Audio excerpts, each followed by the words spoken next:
K to the A to the C, boom.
K to the A to the C, boom.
K to the A to the C, boom.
Hi guys, welcome to today's session. Today we'll talk about manhood, and I'm here with my brothers, and I'll now hand the mic to my brother Elliot. Yes, sir. Yes, sir. Hello, everyone. Hello, everyone. Welcome to Kingdom Interactive once again.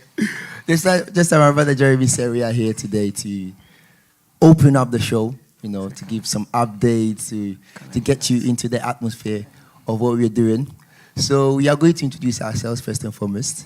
We have on my right side, Flo, sir.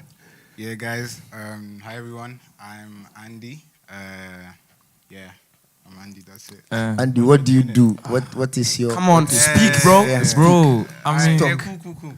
Okay, so I play keys. Wait, which camera should I watch? That's right. There are actually two cameras. Flo. Yeah, okay, Flo. Yeah, so I'm Andy. I play keys. I do media. And yeah, I think I've been here for like a year, maybe a bit less than a year. Mm-hmm. But yeah, that's it. Wonderful. God bless you. Wonderful. Are you in any department? Yeah, just said music and media. Okay, music and media. Wonderful. I don't know if you're listening. Wonderful. So music and media, yeah. Next we have Jeremy. Hi, I'm Jeremy, and I'm part of the music team and sound team basically.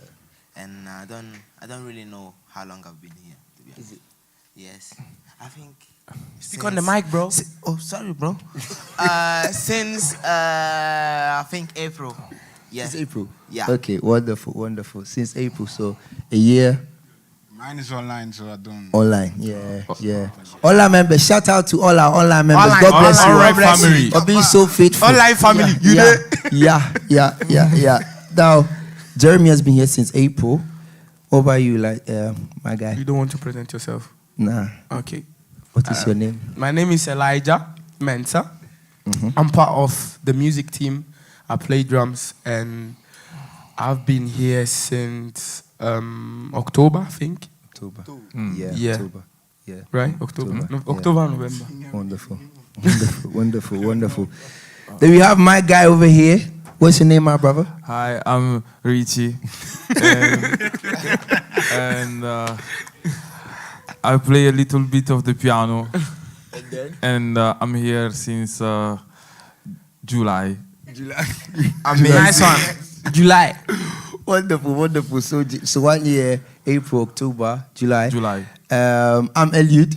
I'm part of the sound team, part of media, part of music. And I've been here since September 2019, I believe. Yeah. Wow, bro. Wow. You are the boss, bro.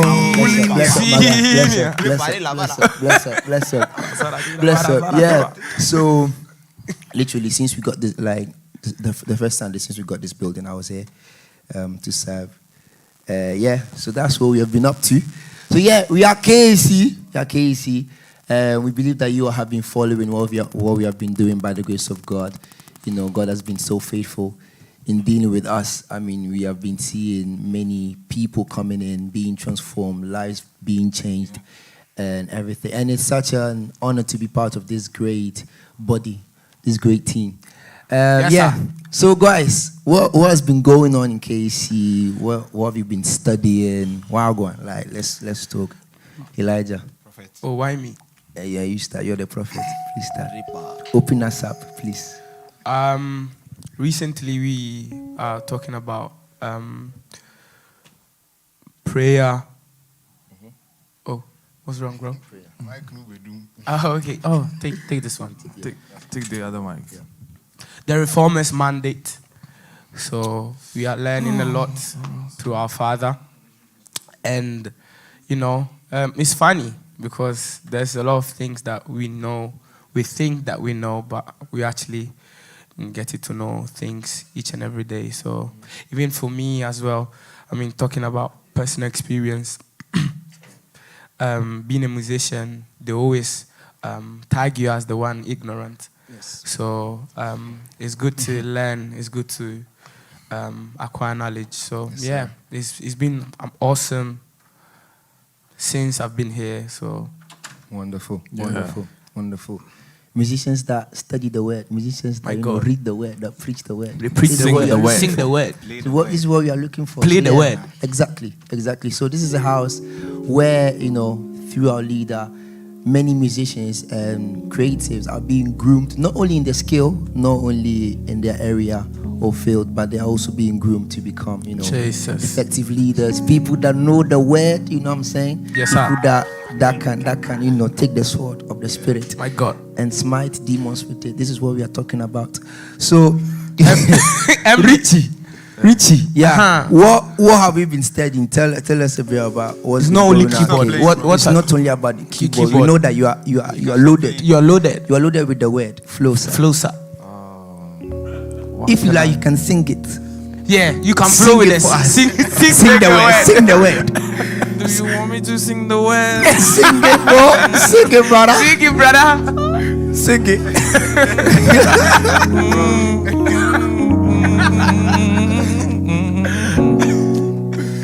What I've been learning. Thank you. A lot of things. It's all about the kingdom. Come on. It's all about it. It's all about it. Kingdom. It's all about it. Kingdom. It's all about it.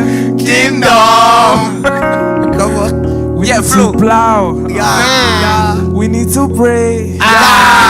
We need to believe. Only believe. If you only believe, my brother. So, a lot of things like the importance of the worship thing. Yes, sir. See there. What did you say? Worship thing. No, but Worship team. Yeah. Worship team. yeah, because like yesterday was looking at the notes that we wrote down. You remember when we did the choir meeting when Osok came to teach, and the notes that took reminded me of how important is the ministry of the worshippers. Thank you. Yes, sir. Carry. We are called to host the presence of God. We are called to anticipate the move of God, because Osok taught us that before the move of God is anticipated by a sound. Preach, bro.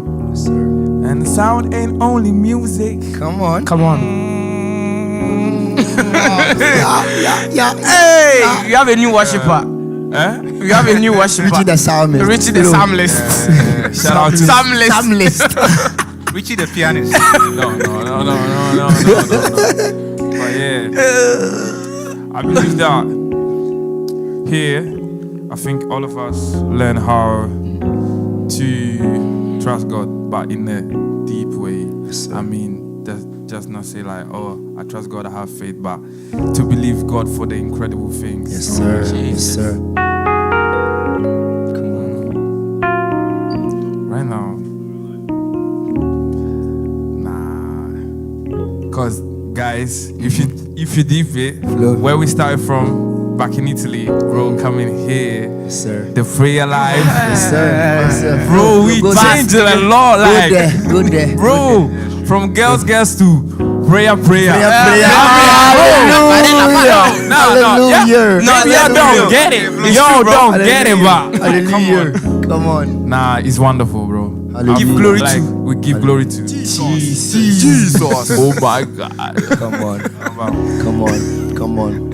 So Glory to God. I Glory think to that God, man. we learned a lot of things that equipped us to be better. Better.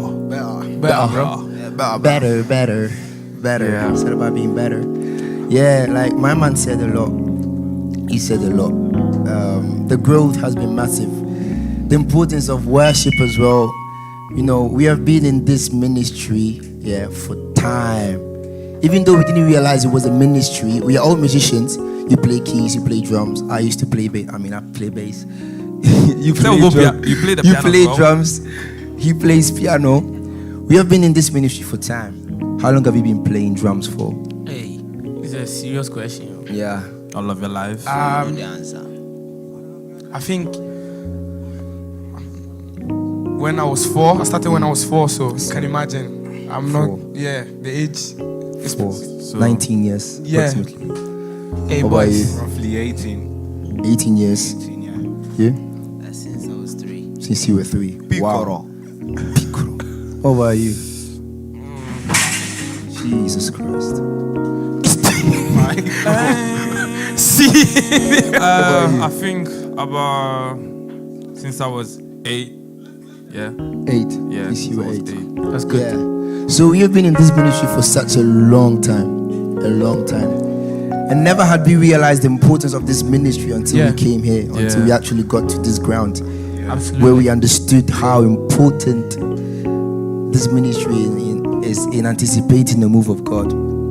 Yeah, so we repeat, this is a house that grooms us to become people that are effective in what they do, people that have understanding about their skill. Yeah, so that's wonderful, guys. So let's talk.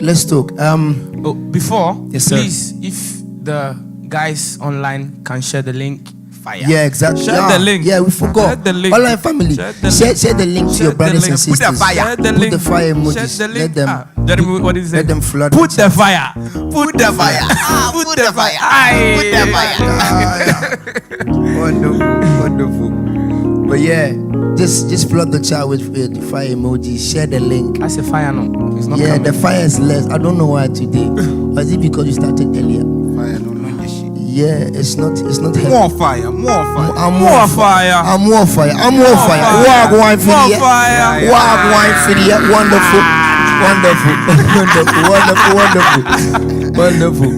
wonderful. Yeah, flow. Yeah. All right, guys. So, what have been the major areas of growth since we came to KC? The major areas of growth. Yeah. KC deals with a lot of issues. We deal with a lot of aspects. We are not centered on only one aspect of our lives. Can I start? Flow, sir. Okay. Until I came to KC, I thought my ministry was just playing drums. Yes, sir.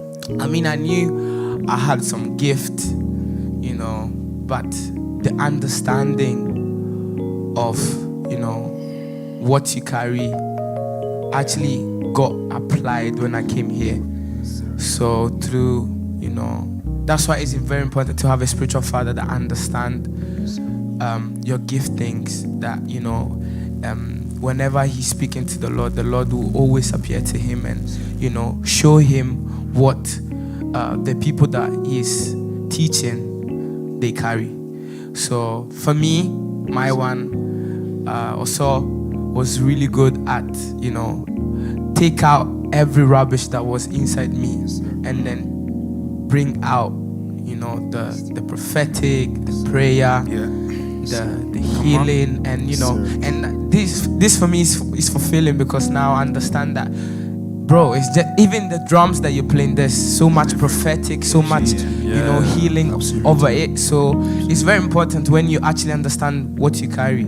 And I mean, since I've been here, bro, the encounters have been crazy. Mad. And I just pray that the more we move on, the more we'll receive the power of the Holy Spirit, that will walk in power and authority, that will move mountains with our faith. Amen. So yeah, basically for me, it's just the beginning, because Absolutely. I can imagine what we can do in the next 5, 6, 7 years. Come on. So Come on. it's crazy, Come on. bro. It's crazy. Come on. It's about the increase. It's all about the increase, bro. You need to go harder. Harder, Not bro. ashamed. Harder for the long time. What about you, Jeremy? Major areas of growth. Like, compare yourself to how you were before and how you are now. What have been the major areas? That understanding that it's all about the kingdom. I mean, I believe that when you have that into your head, everything should be easier because you fully trusting in God. And as you're giving, Don't be shy. Huh? sorry guys, but yeah, I believe it's having a kingdom mindset rather than just being self-ambitious. So everything that I'm learning or everything that I'm doing in life is, I'm not doing it for me, but I'm doing it for people, to help people know more about God. So I think having that mentality helps a lot. Yes, sir. Yes, sir. It's all about the kingdom. Being kingdom-centered. this is one of the major areas where we emphasize on a lot in this place. Like doing things for God, not to build names for ourselves, not to build brands or images, but just to exalt the name of the Lord. Because like the Bible says, if I be lifted up, I will draw all men to me. So this is exactly what we are trying to do. We are trying to lift Jesus up so that all men will be drawn to him. Yeah. So in everything that we're doing, through our music, through the drums, I do sound, through the keys, everything that God has given unto us, we use it to build a kingdom. That's it. Punto. Yeah. So Andy, what have you got to say about these major areas of growth in your life since you came to KSC? Bro, for me, it's been, I would say, it's challenging, but that's what brings growth. Yes. The challenge, the pressure. For me, it's been not hiding behind the keyboards in church, bro. Because, like, on a normal service on a Sunday, you have, 15 minutes worship, like, stuff like that. But here you come, and you have, like, probably 30 to 45 minutes of worship. And at times, it's not just worship. At times, also it's going to be, like, no music. Yeah. And everyone is praying. Yes, sir. And if you don't know how to pray, you're not going to tarry for that time. Exactly. Although it's still not easy when I'm by myself. Yeah. Because I'm like, when you're in church, obviously, you can ride the wave of the room. But Yeah. I think it's like tarrying, praying, like not just hiding behind my instrument. Yes. And that like kind of prompting to tarry, to wait, to cry, to pray, to worship. Perfect. That's the main thing. That's so good. That's so good. That you mentioned that you're someone that follows mainly online, yeah, because you're in Manchester, and you come here once in a while. So, how has your experience been as someone that follows from home? Yeah, like, how do you feel during services? What are the main things that you enjoy the most about the services from home? That's a G's. What is it? Avisionate the mic, please. What do you say? Can you put the mic closer? Yes. Yeah, bro. Yeah. I think online,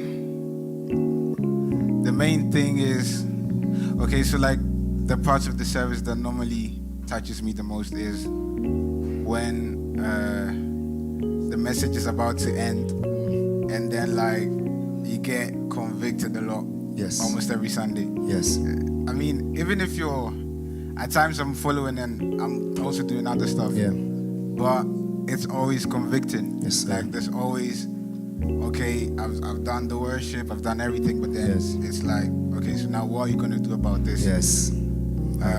After every message, literally, then you get like a call to action. Yes. Call to action. So Stirring me up. yeah, exactly. So I think that's the main.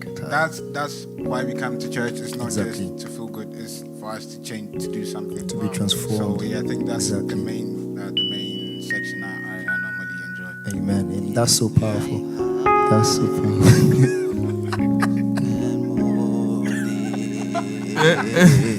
Sing, bro. Transform. Sing. I blow you. I lost the key.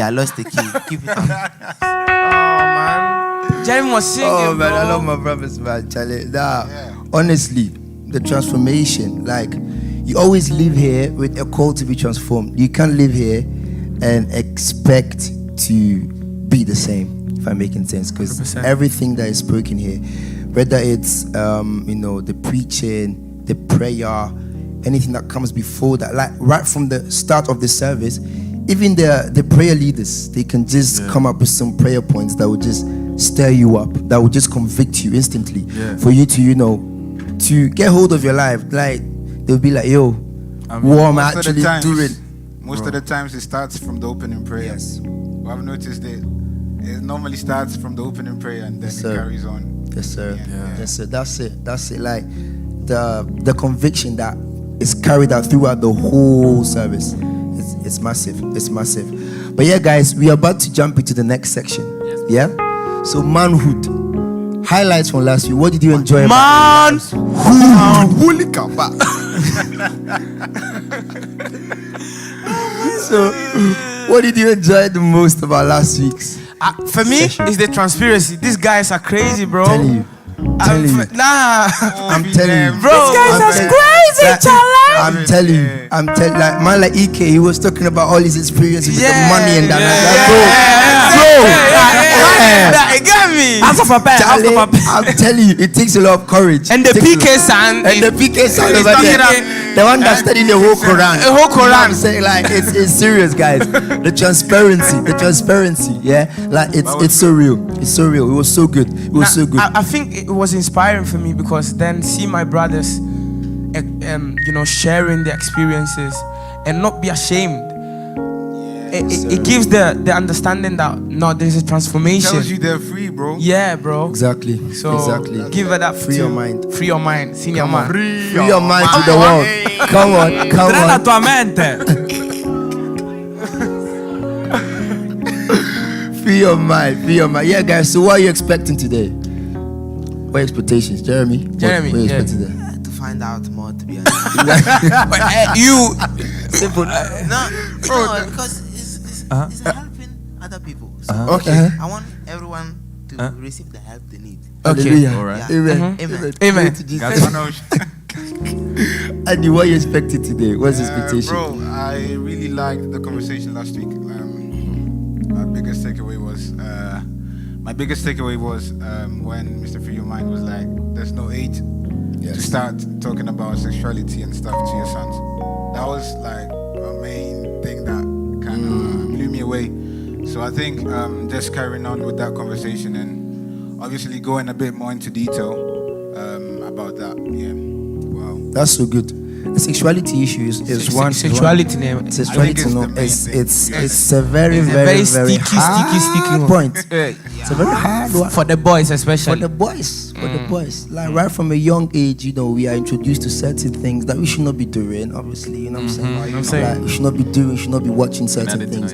But you just jump into it and then you're stuck. It takes the grace. It takes a particular grace for you to come out of it. Write that down. Some strange grace for you to get out of it. That's what we need. But I'm expecting a lot today. Like last week was very great. It was awesome. I loved the transparency, just as you were saying, Elijah. Like it was so good. It was so good.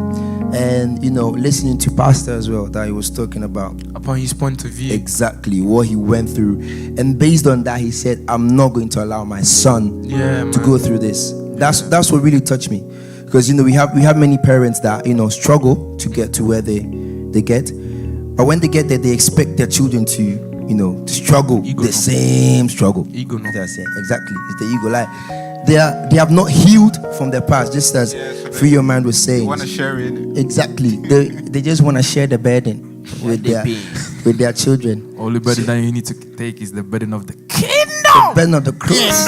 Kingdom. That's it. That's the only burden that we are meant to take. So, like the Bible says that a rich man leaves what? A good inheritance for his children. So, that's what we're trying to leave. As we are studying, as we are learning these things, we're just trying to be equipped to train our future generations for our nephews, our children, our sons, and those that are yet to come. Yes, sir. That's good. Richie, what was your biggest takeaway from last week? And please, Charlie, keep on. Stop playing so you can focus on Talk on the convo. It's not you that are gonna tell me. It's not you that are gonna tell me what I have to do. This guy.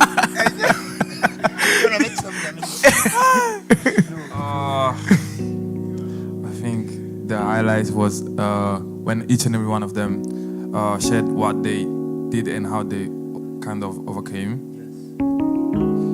And that makes you realize how we all go through the same thing, even though we don't talk about it. Even though you don't talk about it. Because Charlie, we go through stuff. It's not only women. Telling you, not only women. We man, we they cry too. Yes, sir. Yes, sir. That's the one thing I love in this church, I think with the boys, everyone, it's just that everyone is just open. Starts from the head. Yeah, like yes, exactly. Yeah, the senior man gives the opportunity to exactly. Because he's real, he's honest. Yeah. So you can ask everything. I mean, everything. everything. Yeah, that's true though. That's true. You can ask everything and he'll answer you. Yeah. So I mean, you might not it's- like the answer, but he will answer Exactly. There's no protocol. That's the thing. Like just as Andy was saying, it starts from the top. So building a house through transparency. How do you say it? There's a word. There's a word that you say. That's the word. There's this word that you use. It's not longevity. It's what? I want to say what? Genuineness. Oh. The genuineness. Okay. All right. It's the genuineness, like being genuine. Because we all grew up in places where, like, our parents, our fathers used to shy away from the struggles. Am I lying? No, you're not. Exactly. They used to shy away from the struggles. Like, I would love it for my pastor. Like, I'm not talking about Pastor Roundup. Like, I'm talking in general. If I was in a different church, I would love it for my pastor to tell me, yo, I was actually going through a hard season of masturbation, and I overcame. And this is where I am now, and God is using me. Yes, that would be so encouraging. Yeah, Than you bro. coming to tell me that you were the best in class, that when you were young, You was the best footballer. that when you were young, I was my being. I used to always be first in class, never So the you last. need to learn from me. Exactly. I'm setting Know what the saying? examples and stuff. Yeah, Running that's- 10 kilometers before getting to exactly. school. Yeah, I used to go and fetch water before going to school. Those kind of experiences. Yeah. Obviously, they are nice. Find it cheap. They are nice, but tell us about your struggles. Yeah, tell us about your struggles so we can relate, so that you don't picture yourself as being like a superhuman. Yeah. And then when That you're not. that you are not. You're And not then hard. when you fail to Stop live up to it. that standard, all we can think about you is that my man is not real. Yeah. He's not genuine. Yeah. So like it's about being real, being honest. Nah, and it's this better this for you topic is as well. interesting. I can't wait till the I guys. can't wait. I Yeah. can't wait. Yeah, I we can really can't wait. I really can't wait. I really can't wait, guys. So yeah, it's gonna be about manhood today. Manhood. Part 1 and 2. Wonderful. We're just waiting for the for the team to give us the go ahead. But in the meantime, Any comment? any comment from the home guys? Any questions? Those that are home, any questions that you want to throw at the panel? We have Andrew here that can answer. You have Jeremy. We have Elijah. We have Richie. We have me. We can answer any question that you have. Just flow in the comment. Just We flow say in the laugh. comment. We say ask. Yeah, some people are laughing. The laugh. Simple instructions. Oh my God. Also said this guy needs Jesus. Hallelujah. Amen. Amen. We need Jesus. We do need Jesus. Hallelujah. Yo. Jesus. Wonderful. So yeah, guys, we are waiting just to be transformed. We are They waiting. want a song. Yeah. They want a song from Jeremy. Let's close with the song. Jeremy. Let's close with the song. Let's close with the song. Yeah, boys to men. Boys we are to here. men. Come on, let's flow. Let's flow. You are Richie, Piccolo. Richie, flow. Richie flow. Let Jeremy. me open the thing for you, small. Open the floor. Jeremy, open the floor. Flow. Flow. Kingdom. Kingdom. Gaga. Kingdom. Gaga. Jeremy, flow. Kingdom. You can have that. You can give me the Ike imitation. Come on.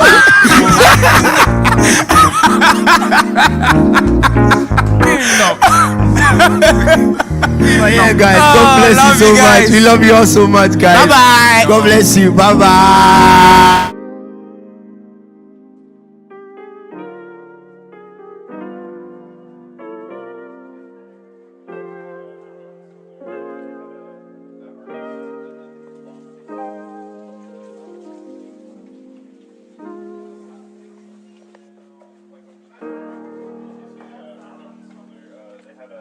artist.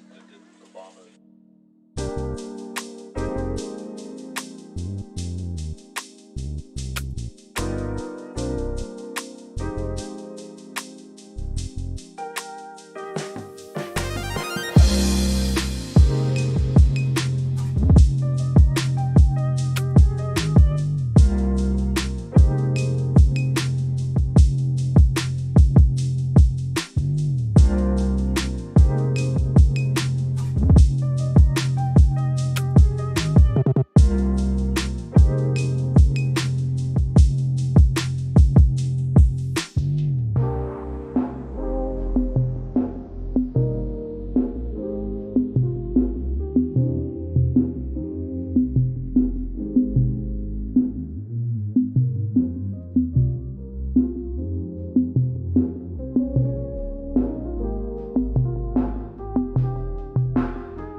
Hi everyone.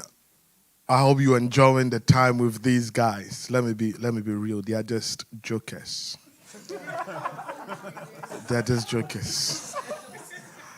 And I can promise you I'll be laying hands of them after the service. But, today we just thought of bringing the brothers to kind of just, entertain you guys, talk to you, kind of interact with you. The truth of the matter is that we are not doing this for the camera. That's how we live here. It's open, it's chill. Listen, let us be ourselves so that Jesus will be Jesus, okay? We just want to be us so that God would be God. So tonight, we are going to continue from where we left. Last week, by the grace of God, we began the conversation about manhood. It's not easy to see men just be real and speak. Because, in our cultures, in our society, men most of the time are meant to be the people that are strong. But in spite of that, men also do have issues. And we were looking at the subject of, boys to men and to fathers. And last week we started identifying, some of the places where the whole issues begin. We started looking at things from childhood and, some of the things that people go through as young men growing up and why it's very, very important that, our families, our churches begin to pay attention to these, our brothers who are going to be fathers in the years to come. And today we are going to basically continue from there and, bring the conversation to where it's supposed to be. And next week, by the grace of God, another team are going to be here and they would start dealing with the subject of addiction. Now, the whole point is that we want to get the conversation going. We want a generation of fathers that are going to arise who are whole, they are healthy, they are well, and they can lead, the society and the family unit to the place where it is supposed to be. I personally believe that, one of the reasons why we have all the problems where we have is because of the failing of fathers. It's very important. People may not admit it, but, our sisters are selling themselves because, they don't know what love means because fathers were not really fathers.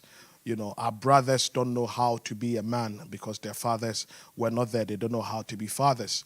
And when we say absentee fathers, we are not just talking about a father who left the house. Most of the time, you could be very present in the home and still be very absent because there's a great disconnection. And last week, we recognized that there's a lot of disconnection, which in turn has affected the grooming and the growing of our brothers. So today, we are definitely going to keep the conversation rolling. Now, this is not just something that we want to just limit it to just the camera or to YouTube.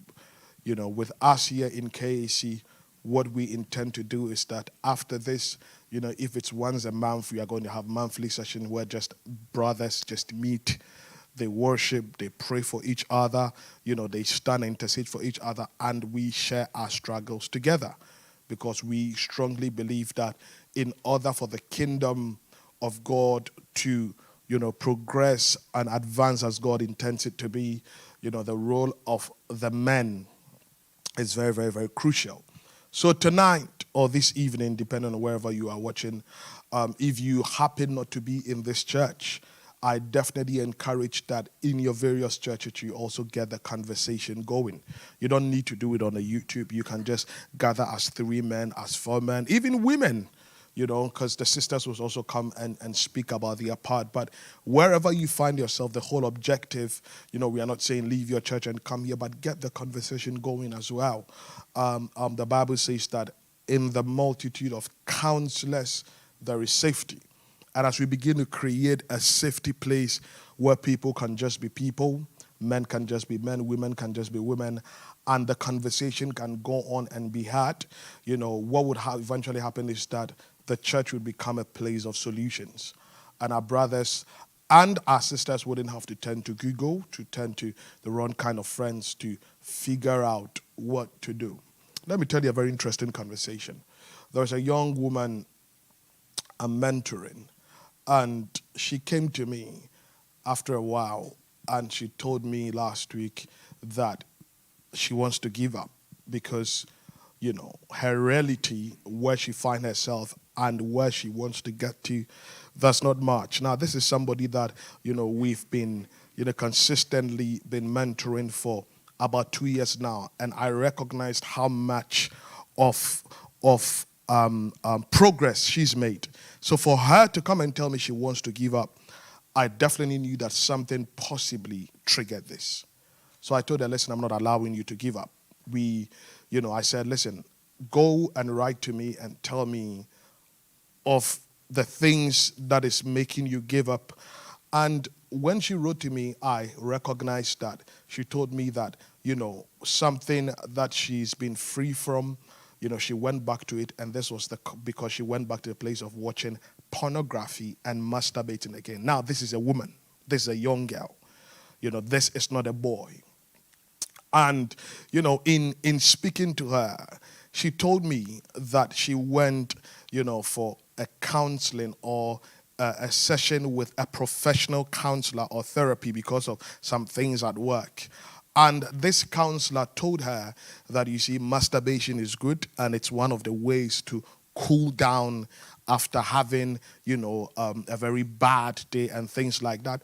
And she said for some strange reason, when she got home, these things that the person said was so much running in her mind that she ended up finding herself in that place again. And that is why she didn't want to give up, because after she finished, she got sick for about 1 week. She was vomiting and everything was happening, and she felt like she has failed.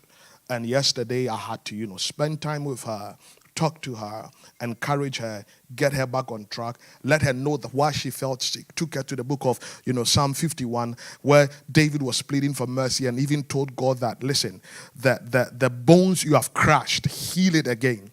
And I remember telling her, when I used to be in a deep mess, anytime I would do that, I would get sick.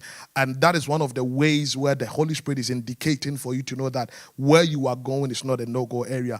And by the grace of God, she's back on track. She started reading her Bible and studying. And she's been going to church, and nobody knows that this is going on. She's not even in my church. She's in a faraway country somewhere, in I don't want to mention the name of the country. But this is what people are dealing with, and they come and they sing hallelujah and they sing praise the Lord, and everything looks perfect. Because like I said last week, if you want to come to the place where there's a bunch of actors is in the church. It's only in the church where we are struggling, but when we get here, we act as everything is fine. Yes, the Bible says, let the weak say I am strong. The Bible says that let the poor say I am rich, but it does not mean that hide what you are going through. But because there's not a safety place where people can, speak about what they are going through and deal about what they are going through, we are having people just giving up and eventually leaving to look for solution in the wrong places. And this is why we are having this. I want you to know how to pray. I want you to know how to speak in tongues. I want you to be able to read your Bible, but I also want you to be free. There should be that place where you can just be free, you can just be comfortable, you can talk and not be judged, and at the end of the day, you receive the healing that you need. So last week, there were 4 of us. There were 2 people that were meant to be, here. For some reason, they couldn't be here. So today, the 2 prodigal sons are back home. So it's going to be an interesting conversation, and that is why we started early. So I repeat, if you know a young man that needs this, share the link. Send it to them. Let them tune in. If you know a young woman, this may be men, but some of the problem are just universal. So if you know of a young woman who needs this, share this. If you know a pastor who needs this, share it to them so that they would also start the conversations in their churches. All right, let's kick on. So today, let me start from my left. one of the prodigal sons who was meant to be here last week. Rush. How are you, Rush? I'm fine, thank you. You good? Yeah, I'm well, thank you. How do you feel? Yeah, good. Excited, I'm happy. Where were you last week? It's in uni work. Uni work. Speak into the camera. Hey, no, not into the camera. This is what happens when you are tired. Speak into the mic. Where were you last week? Uni work. Okay, Had to you catch up on something. you had to catch up on. So are you done with it? No. No, yeah. I see. But I'm in a better place. are you looking forward to today's conversation? Yeah, 100%. What are you expecting? To get some more insight on some of the issues that you guys mentioned last week. I watched it, found it very insightful.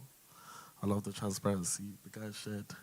And I'm happy to be a part of it. What was it that stuck with you last week? Probably, I feel like some of the factors Calvin mentioned about his dad even got me thinking about my dad.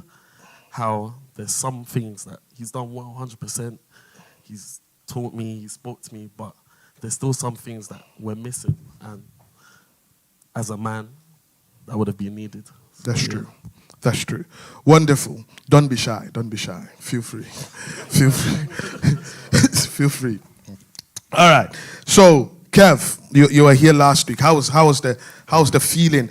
I mean, I know there's a lot to sit in front of a camera with people you don't even know watching. Your father could actually have been watching, or your mom. You know, somebody could just watch and send it to your auntie, and your auntie will bring it to an uncle's friend. By the time you realize, you go home and your father's like, so you went to sell me on YouTube. You know, but that's what it is. We just want to be transparent. How was the feeling for you last week? Yeah, like it was a weird feeling, like coming to speak about certain things and even getting onto touchy topics. Like after in my own space, I was even deep in more of what was said. So yeah, it was a. You were deep in more of what you said. He said I was deep in more of what I said. That's good. All right, let me go to Obed. Obi, how was the feeling for you last week? What was it that stuck with you last week? I feel like the nakedness. I feel like when you're sharing stuff about you, is like the vulnerability. You feel like naked, but at the same time, you know that you're sowing a seed into someone's life. Yeah. Because the feedback that I received was like, oh, right, so this is what you got blessed by. And you think that you're just here talking, but you don't know who's watching. That's true. So I feel like that's the part that resonated with me, yeah. Wonderful. Let me introduce the other prodigal son. Henry. Right. How are you? I'm fine, thanking you. I'm good. How did you watch last week? Yeah, I tuned in. What was it that stuck with you? Basically, I think everyone said it. The transparency was absolutely amazing, especially talking with Calvin and Kofi. The many conversations we've had about childhood and that, it was just amazing to see how they actually said it in front of like hundreds of people are tuning in.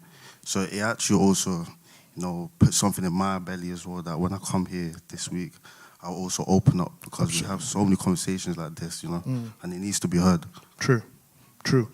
So what is your expectation? What are you? When today is done, what would it mean that you are satisfied? What is the expectation for you today? My expectation is plain and simple. Literally what Obed said, just planting seeds in people's lives. Like, although people might not tell me, oh, what you said was amazing, just knowing that, like someone that shared the same kind of childhood as I did is now ready and free to say it. I'll be satisfied and sleep well. Wonderful. I love that. Kofi. So Kofi is the always quiet guy. My brother was sharing some deep stuff. Did you get into a fight after that event or something? Did people start coming after you? It was crazy. Like, we went home and we deeped and it was like, rah, like, Ashley said so bad stuff. But it was worth it, because I think someone said that I think Elliot or someone said, if we're able to share these things, then it means that we're truly free from these things. So, yeah, man. I mean, being free does not mean it's done, but it's you're actually on that journey. So it's just so people understand that they are not saying this because they are not struggling. Guys, even me, I'm struggling. That's the truth of the matter. I told somebody, listen, when you become born again, God does not destroy your feelings, your emotions, and all of that. We've just got into a place where, you know, the Holy Spirit has given us what we call self-control. If we decide to take away the self-control bit, we are messed up like everybody. So we are not here because we are perfect. We are here because we recognize that, you know, we have weakness, but we also recognize the strength that is available to us. So I don't want people to start looking at you guys and feel like, yeah, they have it all together. And, you know, tomorrow if you hear something has happened, you go and say, yeah, well, they are sitting there and they were just talking as if talk is easy. It takes a lot of courage for us to be here. So we are all, you know, completely work in progress. And then I have my brother, Prince. After last week, when you went home, what was it that you were thinking about after the session we had? Do you know, I was actually satisfied because, as some of you may know, my name is Mr. Free Your Mind, and I always say, until everyone is free, no one is free. So see my brothers coming and, you know, sharing their life experiences and just stripping off naked from their insecurities and sharing their stories, I felt like a proud dad. Makes me sound old, doesn't it? No, uncle, eh? Relax, friend. Relax. Relax. But relax. Yeah. If you feel like you sound old, what should I feel? Now you're making me feel very old. All right, let's go. So yeah, like, you know, I'm just happy to finally see what I wish I could have seen when I was younger. Because I believe if I had this in my church, oh my days, it would have saved me a lot of things, a lot of heartache, you know, mentally, physically, and spiritually. So let's go, ready. Good. So just so we just come on the same page, let's just engage Rosh and Henry a little bit into, you know, their foundations, so that we basically catch up. Because, you know, especially for people that were following up from last week, they technically are aware of, you know, the four of you, but Rosh and Henry were not here. So just for like 5 minutes, just make sure that we are on that kind of same level. And then today we will deal with some stuff. And like I said, it's not an interview. We are just having a conversation. If there's something you don't understand about fathers, even about pastors, even about the will of God and the mind of God, you can also ask the question. And I'm certainly in that kind of position where I would answer some part of the conversation. I'm not just interviewing. So, Rosh, let me start from you. Tell us just a bit about your upbringing. Where were you born? How were you raised? You know, you just said something that, yeah, your father was there and he did all of that for you, just like Kelvin. Just tell us a bit of your upbringing. Okay, so I was born in Hackney. I grew up there. Where you were born is already a problem. It's already a. I feel like where you were born is already a problem. You know, there's a place where they just give birth to you that, you know, it's already a problem. All right, let's go. But yeah, I grew up in Hackney. I left when I was about 6, 7. Moved to Milton Keynes. It was me and my sister, my little brother, my dad and my mum. You know, they're both together. Strong Christians, been in church since day one. Yeah, really, they've nurtured me a lot. I always say my dad is a talker. Yeah, he talks a lot. Like, there's nothing I can say that he hasn't advised me on. My mum's the backbone, strong prayer for women.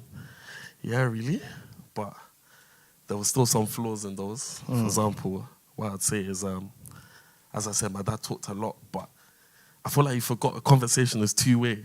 So he never really allowed me to be comfortable to, you know, speak back. Like, he would say everything. It's like, listen to what I'm saying and do. Yeah, it's literally like listening and do. But, which is good, but at the end of the day, there needs to be a transparency. And that's hindered it to this age too. So I've grown up just listening and listening. Now, it's not even normal to talk. Do you know what I mean? Like, if I was to start talking, I'd feel weird. Very weird. Do you know what I mean? Because it's been a thing where it's just been so normal to just listen. Yes, Dad. And there are times you feel like you want to say something. Yeah, man. Especially as I've grown older, as I've grown in Christ, I feel like there's certain things I should be able to say. There's certain things I would love to say, but I just haven't grown up like that. So I'm the type to keep things in. Do you know what I mean? I don't really So if I understand what you are just saying, based on how you've been raised, you've gotten to the place where you are just processing things inward and not necessarily speaking. So now I can already say with this, if you are going to be a father, there's already a problem. Yeah. If you are going to be a husband, there's going to be a problem. Women want you to talk because they talk. Yeah. I remember, that's why I said it's a conversation. For me, growing up, if I'm listening, I don't talk. So when you are talking to me and I actually don't say anything, it means I'm listening. And I had lots of issues with my wife from the beginning. Because my wife, when you are listening, she wants you to say, okay, yeah, okay, cool, yes, fine, nice, that kind of thing. So she would always be like, why am I talking and you're not saying anything? But she does not know that me not saying anything actually means I'm listening. So now, even if I'm not listening, I'm just going like, yes, nice, fine, good, okay, hey, yes, and I'm not even listening. So, obviously, from what you are telling me, you are going to be a man who would find it very difficult to communicate. Even to your children. When you are struggling with something, it will be difficult for you to seek help. You will be a very great listener. Listen, it's a great attribute to be a listener. There are people that are talkers, they are not listeners.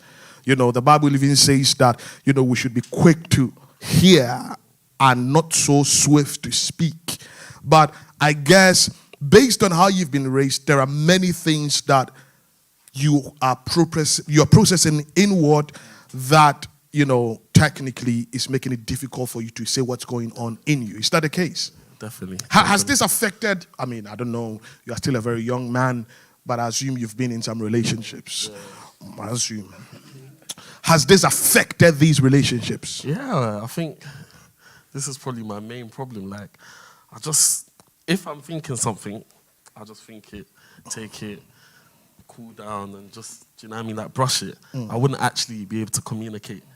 And like, I've noticed over time that this is obviously stemmed from the upbringing, and it's now affecting me in my relationship with my friends, whoever, really. So yeah. So Rush is the quiet brother. I wouldn't say I'm quiet. I can say a lot. Yeah, but not really how you feel. Yeah. So when you can say Kofi saying yeah. You can say a lot but not say anything at all. That's true. You know what I mean? That's so true. I feel like that can be me at times. So, yeah. Okay. Nice one. Kofi, looks like you know Rush very well. Is he speaking the truth? No, he's telling the truth. Yeah? Cool. Let's come to Henry. Henry, what tell us a bit about your upbringing. Were you also there with your father and your mother, with your siblings in the house, or it was just father or just mother? Just let us know how the upbringing was like. Wow, I was born in Germany, Hamburg. So shout out to the Hamburgers. Even though I've told him, I've denied him his Hamburg lines. Listen, he left Hamburg at 5. I was going to get to that. Last week, I've stripped his Hamburg lines. He doesn't know you, so he doesn't qualify as a Hamburger. All right, then. Tell us, Henry. Yeah, so you're upbringing, Hamburg? Born in Germany, Hamburg, lived there for 5 years. Luckily blessed with 2 parents at home, strong Christian foundation and whatnot. But like every other, black young kid, probably got exposed to certain things that shouldn't have been exposed at that age. And that just left seeds in my life that, unfortunately kind of have to like battle with, you know. I'm not gonna say, but, well, it's quite obvious, you know, pornography, addiction, sex, you know, all of the naughty stuff that the devil uses to against. But yeah, with my dad, it's been a bittersweet relationship because I've seen my dad in like two forms. So like when I was young, he was kind of the strict, angry, you know, no talk. Like he's like Rush's dad. He doesn't really talk, but when he's talking, you know what I mean? And that kind of like affected the way I saw God. Do you know what I'm saying? Yeah. Right. Henry's starting it too early, man. Henry's starting it too early.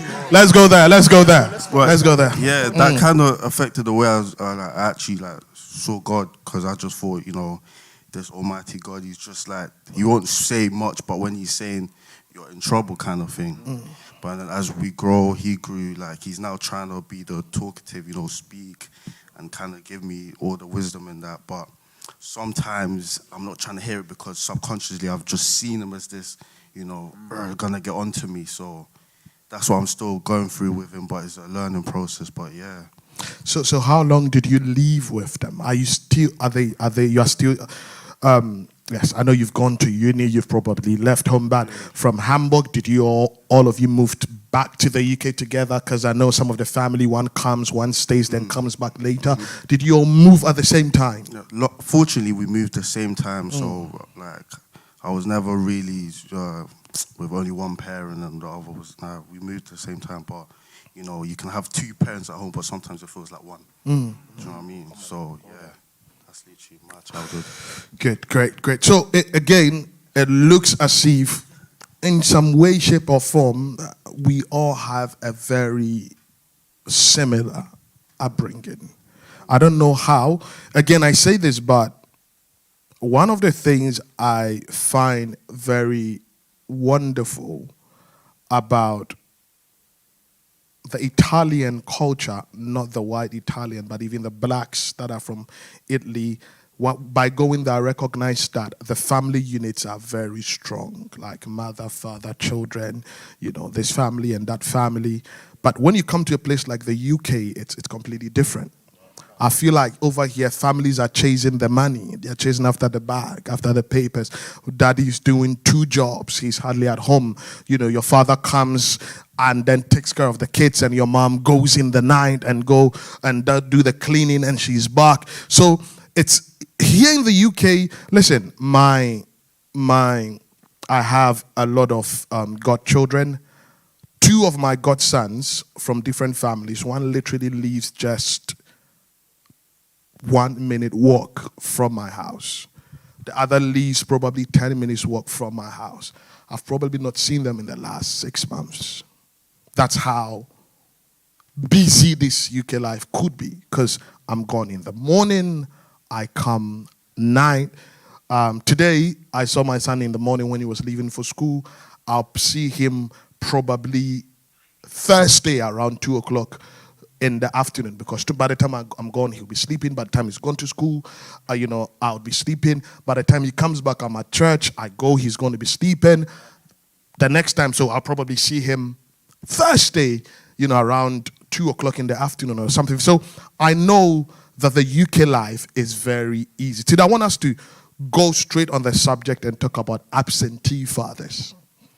And with absentee fathers, I'm not just talking about just a father that has divorced your mom and he's not there, because some of us, our fathers were not there, so we don't see them.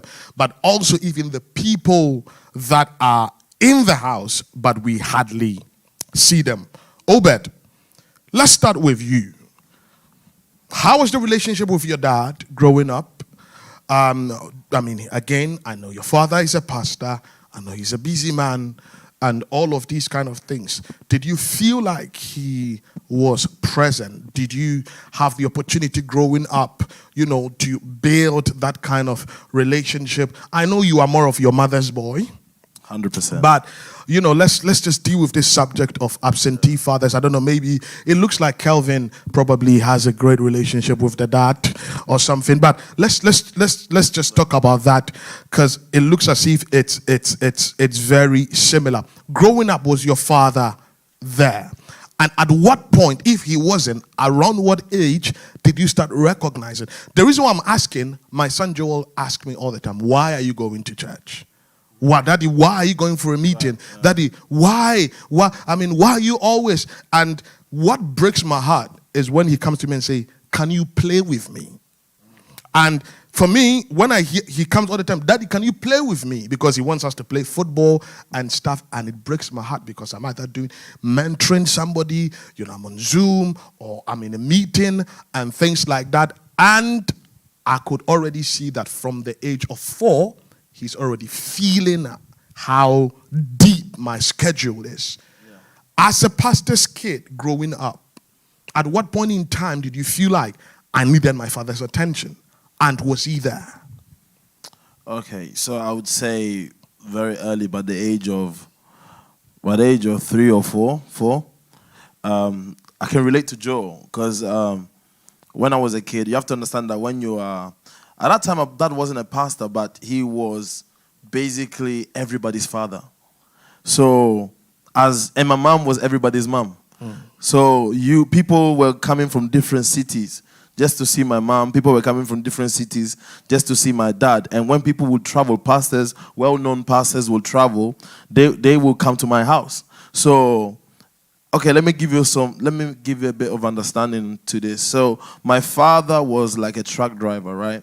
And you have to understand that truck drivers in Italy, you see them, they can stay away for 3 days, and you see them later on. So, my dad, the way he scheduled his week, he knows exactly the days that he needs to be in church. So there could be a week that can go by and I'll only see my dad Saturday and Sunday. And there are certain weeks that can go by, I'll see my dad Saturday, Sunday, Monday, and Wednesday. So the days that we have church, right?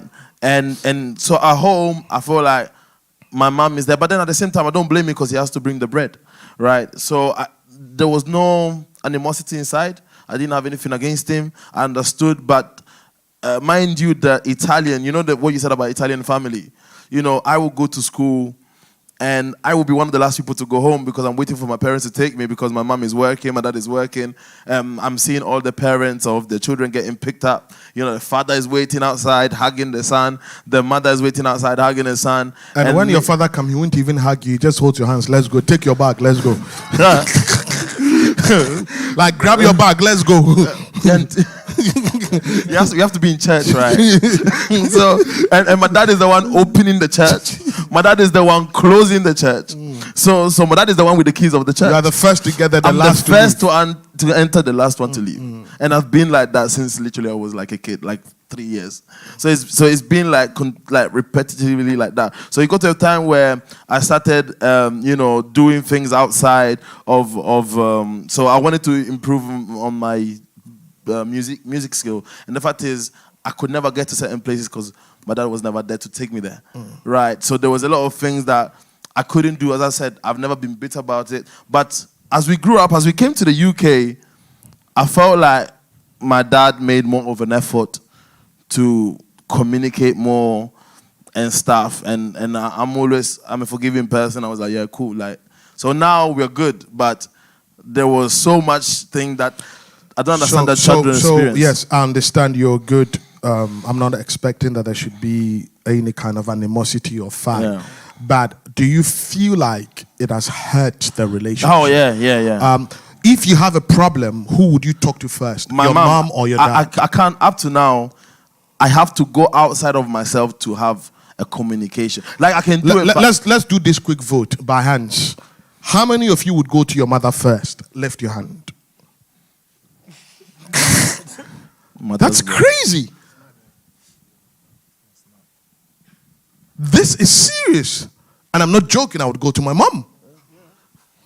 So to think that all the 7 of us would go to their mother first. And do you know something I've recognized about life? Women can't raise men. There's always something missing. Listen, no matter how your mother is good, she is not equipped to raise a boy. Yeah. I'm telling you.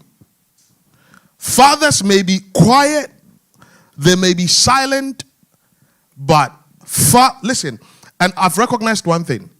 children always fear their fathers, which is wrong,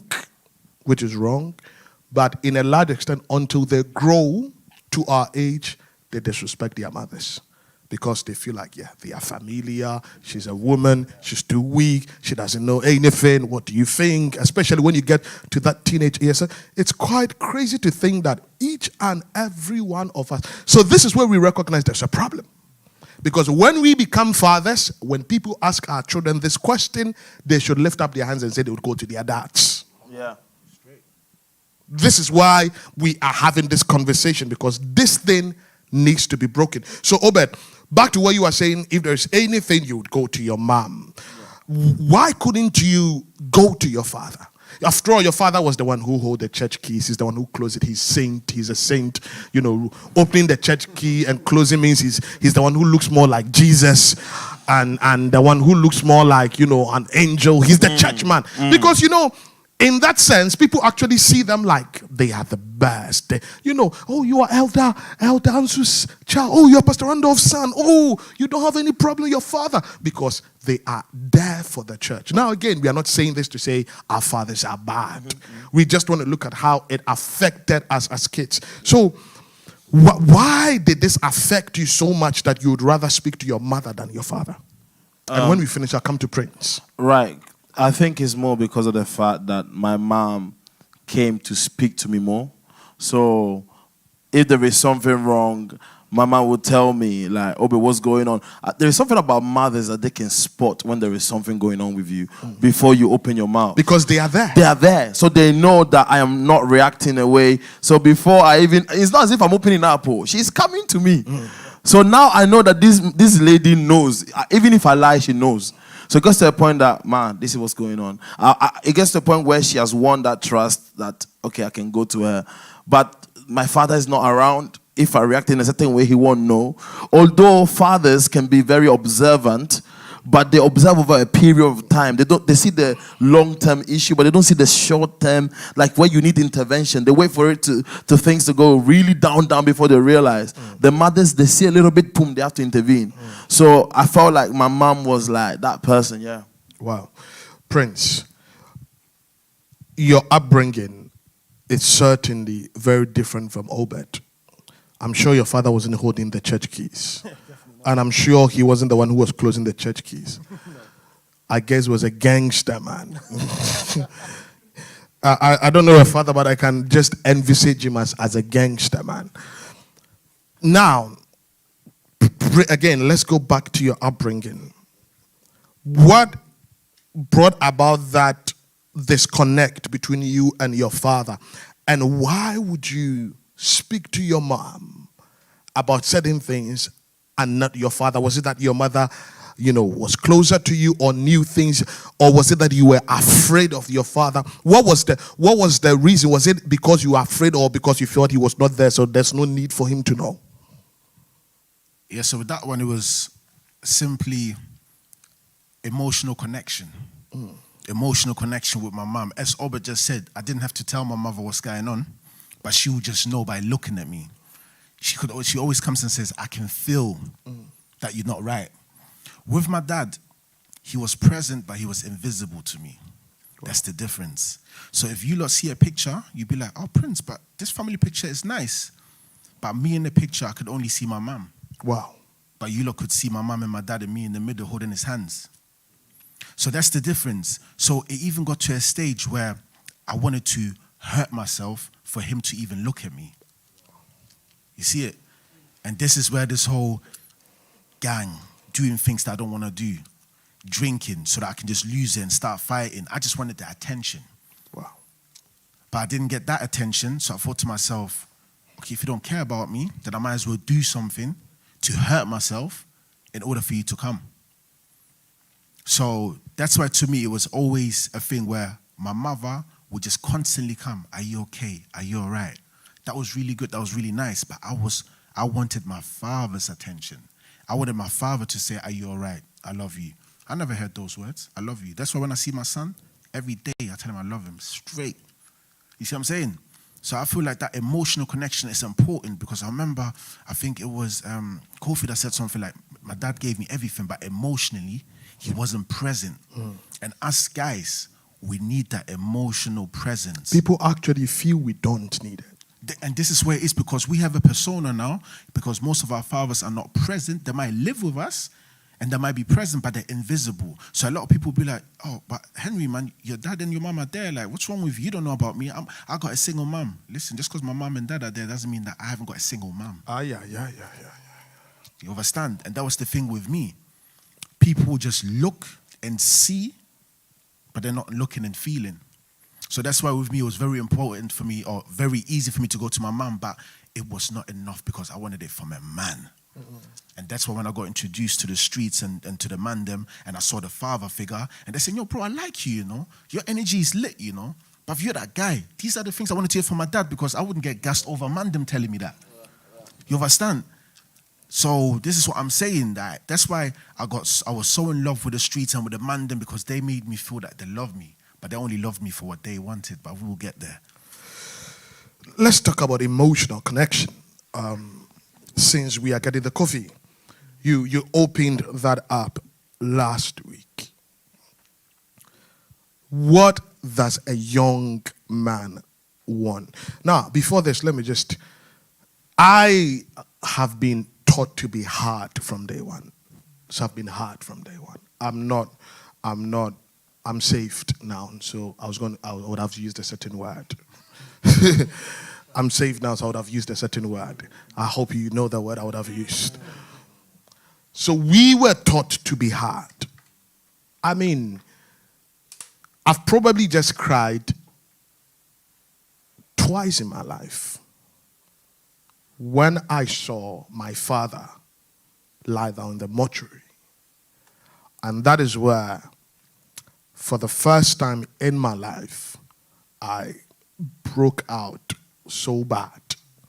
And when I left here, went back, and my grandmom was gone because she was the mother I knew. My father was not just absent, but when I was 2, by the age of 2, my mom had left, come to Europe. So, number one, I really had no emotional connection to my mom. So growing up, my grandmother was everything to me. And I come and I'm returning and she's dead. And it was, I couldn't even cry until I got to the house and recognized she wasn't there. And probably these 2 times are the time that I have ever cried in my life. I remember at my wedding, this is my wife's patient standing in front of me, singing her vow, and I'm emotional, but no tears coming. And, that video was posted, it went viral, and the whole world was insulting me. Like, yo, who's this guy? He's so emotionless. Look at the way the wife is singing. I mean, it was a beautiful sight. I was emotional, but nothing, the tear just won't come. And I thought, okay, when I have my boy, probably the first day, my son is coming, I get to the hospital, maybe I'll show emotions. And this is my son born, given to me, and I'm cutting the umbilical cord, and I'm so emotional, but no tear is coming. Because from day one, we've dried the tear. We've dried it from age 2. It's dried. We go, we come, you hit us, it's dead. And now, I just wish that sometimes, some water would just drop. Listen, it may not mean anything to you, but it means so much. And no matter how much you even try to fake it. And I recognize that from a young age, my emotions or my emotional attachment was taken away because I couldn't afford to be emotional. You had to be hard. You had to survive. You had to find a way to work it out. Yes, it helped us because places where people would have just quit, we kept going because that's, you need to prove the point that you can do it regardless. But then now that I'm a father, now that I'm a husband, I wish that lots of these emotions still were there. Let's talk about this emotional connection. Kofi. Yeah. So, at what point in time did you begin to recognize that, listen, I wanted more than the shoes, the clothes, I wanted more than you paying my fees and getting me a bike or, a phone. I want you. I want to be connected to you. You know, I know you. And I even need to push you and push you and push you to say something. The last time we were at the office, I recognized brother had things to say. But for 30 minutes, you were just shaking your head because nothing was coming. and I could see you want to say something, but you are scared. It's not like you're scared, but you are uncomfortable to talk. At what point in time did you feel like my emotions were, dying and I needed that kind of emotional connection? I think from 16 plus, I felt emotionally dead. And then when I got to about 20, last year, I remember I would say to some of these guys, like I was so frustrated that I wasn't emotional. Like I wanted to shed a tear, so bad, but nothing. And it's mainly because I never saw a man be emotional. I ain't seen that from my pops. My pops, and the more I'm getting to know him as I'm growing, now I'm understanding why he's so emotionless. The other week, I went to my auntie's house and I was just talking, and she was telling me more about my dad and his background and whatnot, and then I started to feel so emotional because now I'm starting to understand why he doesn't have emotions and why that's affected me.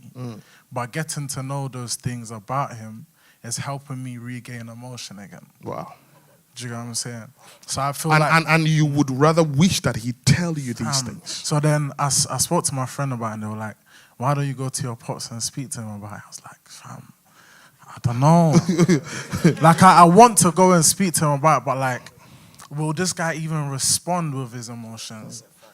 So yeah, but I think the main thing is as I'm growing, I'm getting knowledge from him. It's just left for me to go and step in front of his face and say, yo, dad, I want to know blah, blah, blah. But until then, 16 plus, emotionless. And the effects it had on me, crazy. Sorry to say, but we would be in certain environments. I'll be in a funeral, I'm just no emotion. My friend, this is another one. My friend got shot. Got to the funeral, and I was like, rah, yo, James dead. Rah. Then I went to the back. Imagine this is getting to me, man. Imagine I went to the back. I feel it. I went to the back. I shed a tear. Then I was like, yo, what you doing? What are you crying for? Then I came back and I was like, rah. But then I think that moment in particular, I clocked, I need emotions. I need emotions. And I wish I could get that from my father because your mum. Your mum is emotional. Your mom's going to show emotion. It's inevitable. But to see it coming from a man is different. It's different. It's different because then you know how God feels. As Henry said, you see the way you see your dad, you definitely see God like that. Do you know? So, yeah. I think, like I said, this would go beyond this conversation. 100%. Because if this is not fixed, our families are in trouble. Yeah. Emotions are necessary. We see John 11:35 and Jesus is weeping. Come on, this is Jesus. I mean, just imagine you are Peter, you are James, you are John, and you see the master cry. The Bible says Jesus wept. And for me, if Jesus will do that, emotions is not a sign of weakness. No way. And it's so bad that there are even women that will tell you are too emotional for a man. There are even women that will tell you, why are you so emotional? I mean, the woman will tell you, I don't like guys who are emotional because the perception is built to say you, and that is why when you recognize a man is showing emotions, it's too late. It's just messed up. It's just got into that place where it's just beyond repair. Okay, Kelv, let me come to you, Kevin. So, at what point, like you said, your old boy has been there and you've been speaking and all of that. and things like that. What was the emotional connection like? And did you have it? Was it there with your dad? I mean, we are not here. There are some very good examples out there. Did you have it? If yes, what does that mean to you? If no, how did it impact you? I'd say like I had the emotional connect to an extent, but what I realized, I think what you just said about how when it's time to show emotion, it's actually too late. And I've seen that in my life, like only recently I deeped like, cool, I can say all the time, oh, I'm good, I'm good, I'm good. However, the time that I show emotion is actually like overwhelming me and I just bug out. Like, for example, like, and I've seen that from my dad. So my dad, like, a situation happened and for a long period of time, like, yeah, he said, like, it's not that I didn't know. I'm only literally deep in this from this conversation. And it's like, he'd been saying, cool, everything's calm, it's calm, it's calm. But it wasn't calm. And then one day, I literally saw him, like, cry, like, break down in front of the whole family. And that actually got to me. I was like, rah, my dad is crying. And I can't lie, like, I didn't see, after that, basically it was a peak story. He got sent away for a long time, like, you know what I mean? So then, when I saw that, I was like, rah, my dad is crying, like, things are gone. So the time that he showed emotion, it was done. Wow. And I've seen that in my life. Every time I've shown a strong amount of emotion, it's like, it's finished. If I just said, oh, I need help, if I just said, oh, I'm not okay, earlier, things would have been prevented. If my dad had stopped being that soldier man, like, everything's good, a lot of things would have been stopped. I mean, I get it. Sometimes I feel like it's the responsibility that comes with being fathers. I feel it as a dad. You cannot see your wife breaking down and your child breaking down and you break down. It's like when you break down, it's game over. It's gone. It's done. You know, like 3 years ago, just over 3 years ago, when we gave birth to my son Joel, and my wife Patience got sick, and I mean, it was a hard time. And I remember, I see her, she's just reducing in weight. She was reducing in weight. And I'm going to work, and anytime I'm going to work, I hear the devil tell me, she's going to have cancer. I hear the voices in my head. And I'll just, brush it. And then there was this day, she's not well. I think it was a 31st night. She was going to, or 24th, something. She was going to go for a choral meet, like, singing at church. And she's not well, so we went to the GP. And the GP said, take her to the hospital now. If you spend 2 extra hours, you will lose her. And, she's meant to be singing. We drive her off to the GP. We take her there. I've just come from Germany. I've already been church hurt. I've left Belgium, left family, go to Germany, started a church. Take the church as everything. Take the apostle as my father. Deserted my family. Last minute, I'm treated bad. I'm hurt. I'm kicked out. And people that did not labor and struggle have come. They are taking over. So I'm already emotionally wounded. And I come. And, my wife is born. I've come to Germany. I'm living with my wife in my mother-in-law's house. We give birth to my son in my mother-in-law's house. We are in this, small room. Everything is messed up. And my wife gives birth and I'm happy. And all of a sudden, this lady is just dying. And I go to work. And as I go to work, there was a day that she was even meant to go to the hospital. I couldn't go with her because I had to work. And Abigail takes her to the hospital. And the doctors tell, listen, 100. She has cancer. But they need to do a lot of research. And I'm coming and I call Abigail and I'm like, Abby, what's up? What did they say? And Abby said that thing. And big man, I was gone. I was driving, I won't lie. I felt like just speeding and crashing the car. I just felt like Let me just crash the car and finish it. The reason being that, to some extent, I'm even thinking she's in this because of me. Do you know why? Because when I was in Germany, there were this bunch of witches in the church that are evicted them. Got rid of them from the church through prayer and stuff. There was a day, I'm in the place, I'm praying, they walk up to me in a vision and I tell them, leave. And from there, they never step foot there again. And in a dream, one comes to me and say, we would give you cancer. And I tell in the dream, you are lying. So the moment that happened, I was like, did they try me and they didn't succeed? And now it's her. Now everything is happening. Fast forward, Patience is dying. She's in a wheelchair. She can't walk.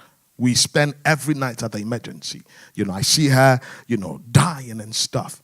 And big man, you can't cry. Like you see your wife there. Like this is not the woman I married. And I see her dying. But when you show emotion, you break her.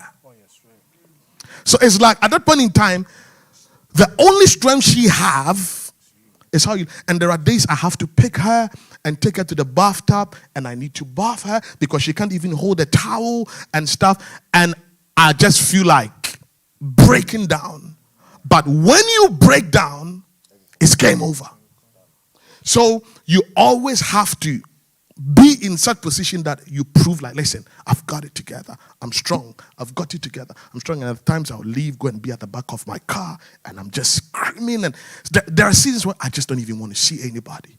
And then you're having the pressure. Her father is saying this, and that one is saying that, and that one saying that, and that one saying that. And you feel like if this girl dies, I'm in trouble. So one of the things I've recognized is that being a man, the responsibility is massive. Sometimes it is not that we don't want to show emotions, but it's like if you show it, the world has ended. Because number one, like I'm saying, the mother is already emotional. The child is possible. Look. It's something that comes with leadership. There are things that everybody is scared. You are scared. You as the leader, you are. But if you show it, it's done. Because at the point in time, all of them are just hanging on to you.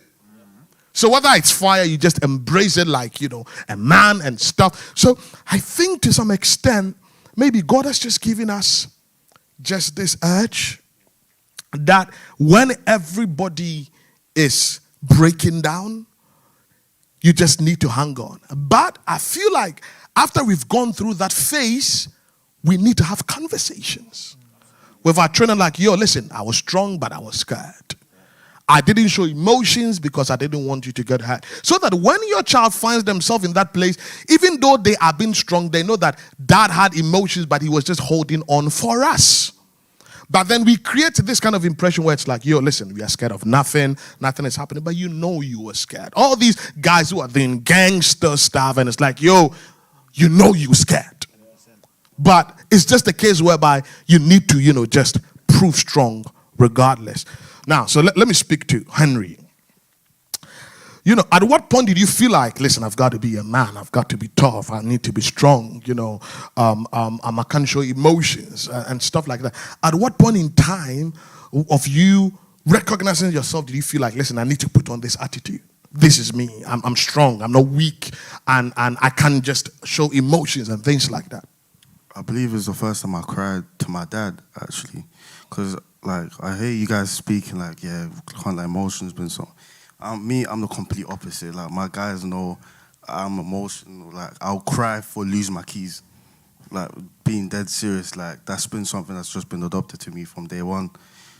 So before you answer that question, do you feel like people have used that as a weakness? Like, you're a man. Why are you doing this? Why are you being emotional, even in relationships and stuff? Have people basically picked on you because they feel you are emotional? 100%. It's it makes me even feel like these emotions that I'm feeling is a curse. And for a long time, that's how I looked at it. I'm crying. Why am I crying? This is a curse. I need to flee to the mountains because why am I crying? Like, why am I crying? Like, why am I crying? I'm a man. Why am I crying? And I feel like when the first time I crying to my dad, and I heard this phrase, "Oya bema beman su," "Oya bema beman su," and that's in translation in Hebrew for "You're a boy, don't cry." And like,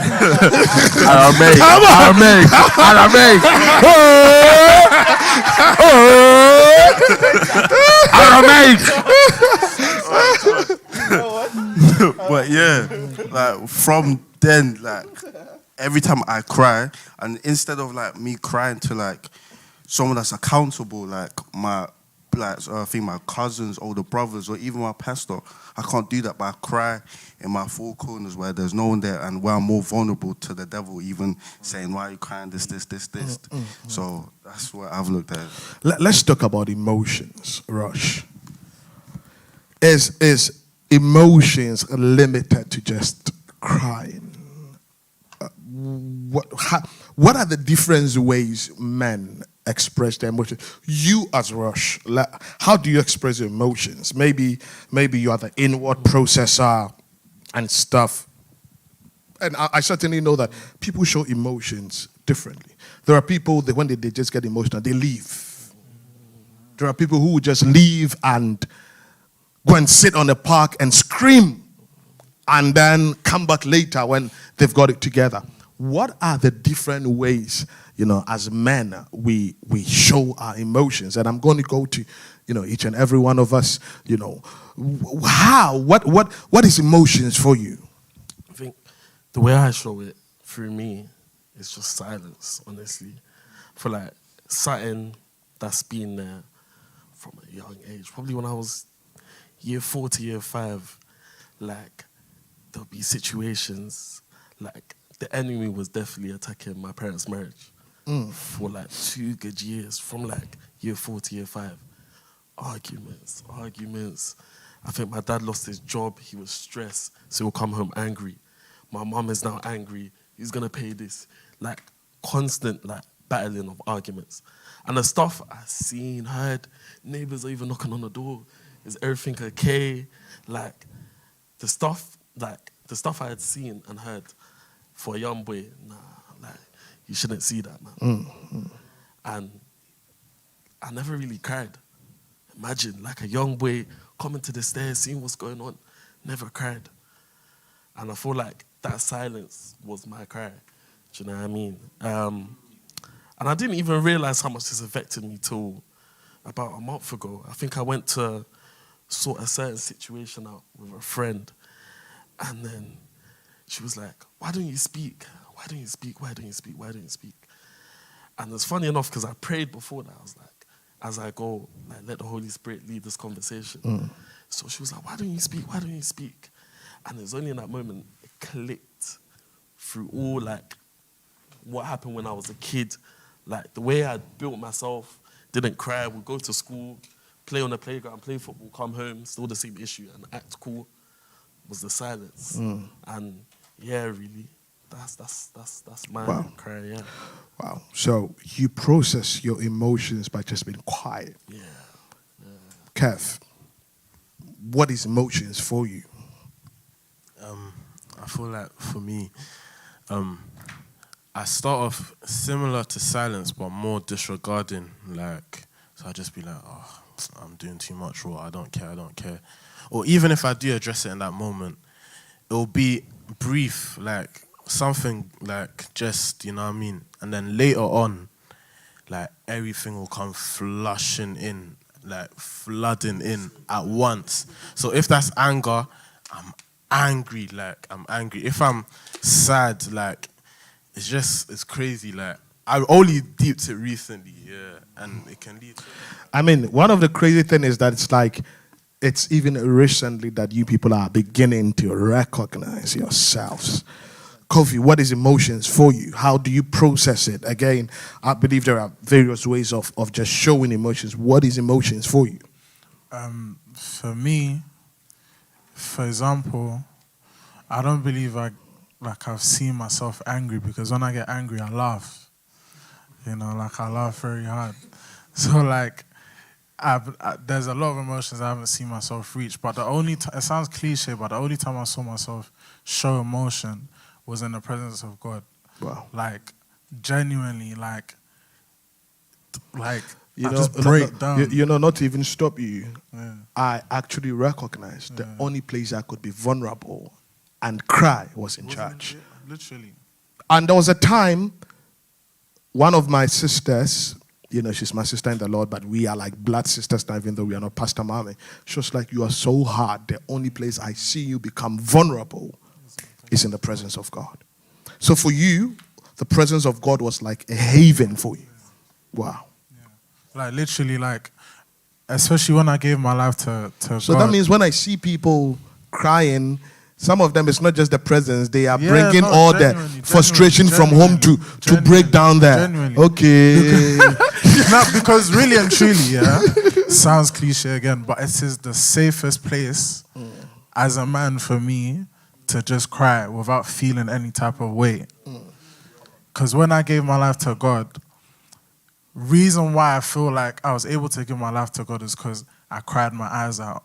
I was able to release everything that was in me and give it to Him for Him to use. Wow. If that makes sense. Wow. So, yeah.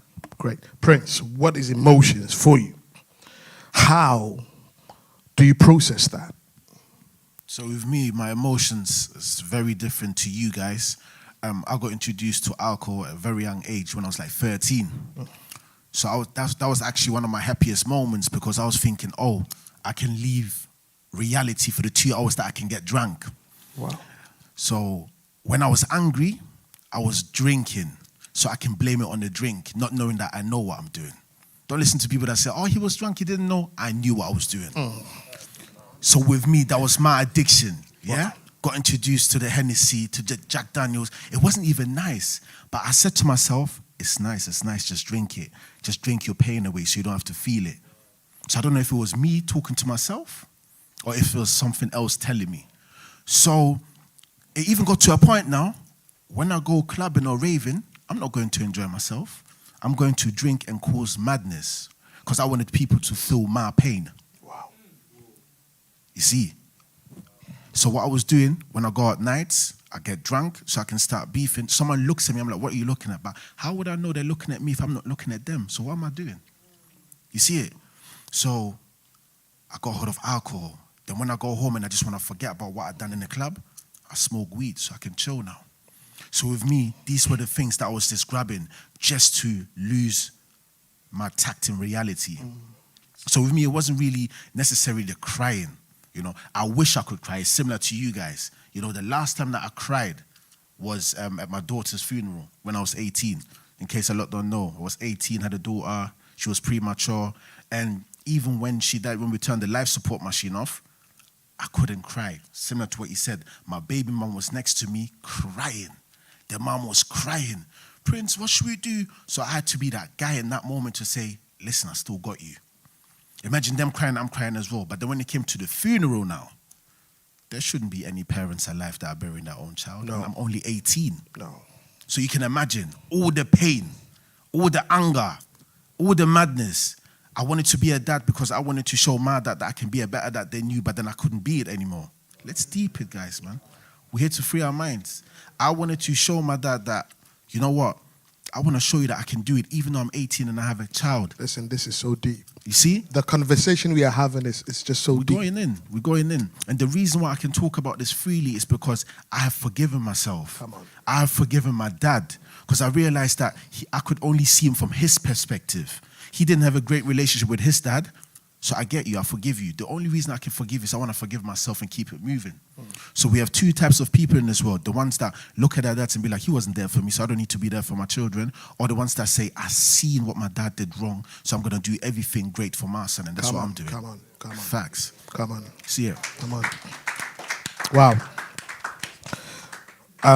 Henry, what was emotions? I mean, you've already told us, but apart from just locking yourself in the room or something, was there other ways you processed your emotions? I know some people get emotional, they get aggressive, they just break stuff and scream and things like that. How did you process these? For me, it's like just a complete, like, if I'm going through certain emotions such as depression or anxiety, like, it's a complete different Henry that you're gonna see. That's how I deal with it. So, like, I have LED lights in my uni room. Kofi knows. So, one way that I'll deal with my emotions, once it's red, like, I'll change, like, from it being purple, nice heavenly colors, it'll be red. That's one way I deal with it. I change how I walk. I change how I talk. I change what I'm watching. I change the things that I'll be grabbing. I'll be grabbing a Bible when I'm normal and calm, but when I'm going through different emotions, I'm looking for sex. I'm going back to other things. I'm taking things that aren't good for me. It's like I want to deteriorate my body through the emotions I'm feeling. Do you know what I mean? So that's one way that I was dealing with emotions. Just wanting to lose myself. Let's just pray for 30 seconds. I feel Batuni Mehi Paraba. Let's just pray for our brothers. Father, help us. Father, help us. Help our generation of brothers. Help us with our emotions. Let's just touch our shoulders. Makuta tata bosatini bikata. Help us with our emotions. And we are praying for everybody watching. Any man, any young boy that is going through. Masuda liba rosedebe. Father, bring help. Masuta la bakuraba. Rebeke tarabo zantiri bikita. Lobro satana mahandiri bikapa. Rabasuta rabakaparu batara. Loba santa libikapa. Let's pray for those brothers who are hurting themselves. Makura baturi bi intalabro zatiri bi kapa leiba zunta libi iparo zana leibantolo bokura basata tata. Father, help us. Father, help our generation of fathers. Help our generation of sons. Help our generation of brothers. Help us, Lord. Help us not to fail you, and help us not to fail our generations. Nemi kunomukusanimi vatini bi kalabaha reiba torobo zatiri bi. In the name of Jesus. Amen. I felt we had to do this. Obed, how did you process your emotions? How was it for you? What did you do when you found yourself in such a place? How was it like for you? For me, it was a bit different because I can be very silent. People know me as a guy who talks a lot. But the people who know me know that I'm one of the quietest people. The only time I cried, and it was recent last year, was because of one of a lady that was like a sister to me, Mary. And she passed away.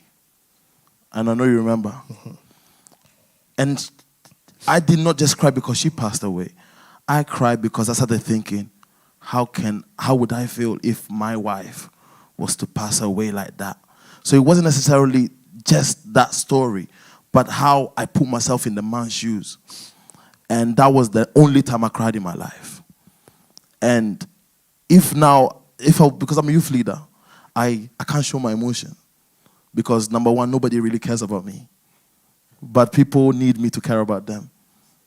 Are you getting it? I get it. Nobody actually cares about me. I understand. I mean, I feel it as a pastor. You know, somebody messages you and they are mad. They want to. You haven't replied their message and stuff like that. They don't know how you feel. They don't know what you're going through. They don't know, the kind of things. I just saw my brother Shamil recently just put on WhatsApp, like, don't text me if it's not important. I have things to do. She just put it on his status. And I was just for once thinking, we need this. Yeah. Because sometimes people just feel like, oh, why are you not replying? Or why are you this? And if you're not careful, you would be given till you die. Yeah. And they only recognize when you're gone. Yeah. And that's the pain of leadership. Like, you have to be there for everybody. Everybody. But nobody's really there. No. They feel like you have an obligation to them, but they don't think they have any obligation to you. 100%. And I feel what you're saying, man. And it's like, so when it comes to me, I need to have it together, because if I don't have it together, then you don't have anybody to go to cry on. So I became that pillar, that unshakable pillar. So now if I cry, I don't cry, although I feel like I should be. Like, let me just give you an actual example of what I do. I squeeze my fist so much so until almost blood comes out. And I breathe. And then I just stay on the floor. And then it's like I begin to play the bass. And through it, I just come back to myself. Like, music was one of the ways. Actually, so far, that's how I heal. Like, I grab the bass and I put some instrumental. And if I cry, my bass cries. And I'm like there and I just play and my bass is crying.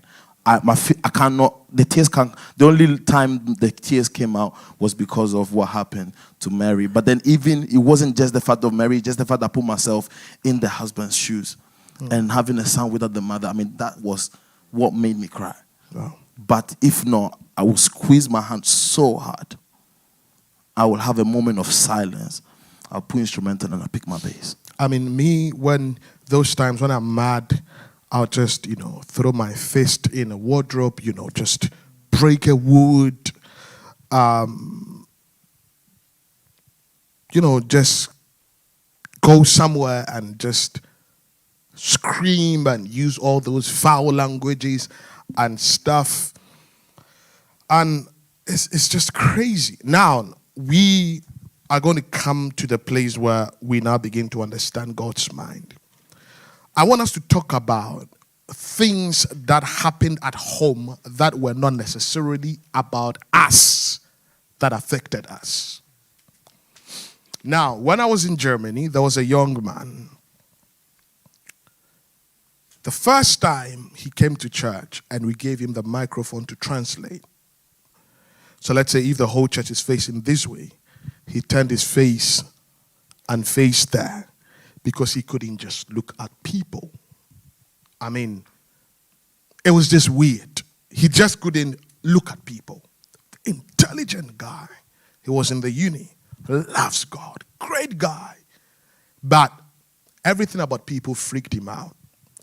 And most of the time, his father and mother will come and tell me, yeah, talk to him when he's in the house. He's all in his room and he never comes out and he doesn't even play with his children, with the siblings.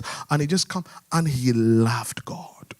He loved God. He would not hurt a fly, but there was just a great disconnect between him and everybody. So there was a day I called him. I said, let's talk. No, something happened and me and my apostle were like, we've got to fix this. So we called him. And I said, yo, because of, YouTube and stuff, I'm not mentioning him. I was like, yo, hey, what's up? What's going on? What happened? And that's where he told me that when he was 4 years, he was in the house and he heard his father talk to somebody on the phone because his mom was in the bedroom. And the father ended that conversation with, I love you. And he said, all his life, he never saw his father ever say to the mom, I love you.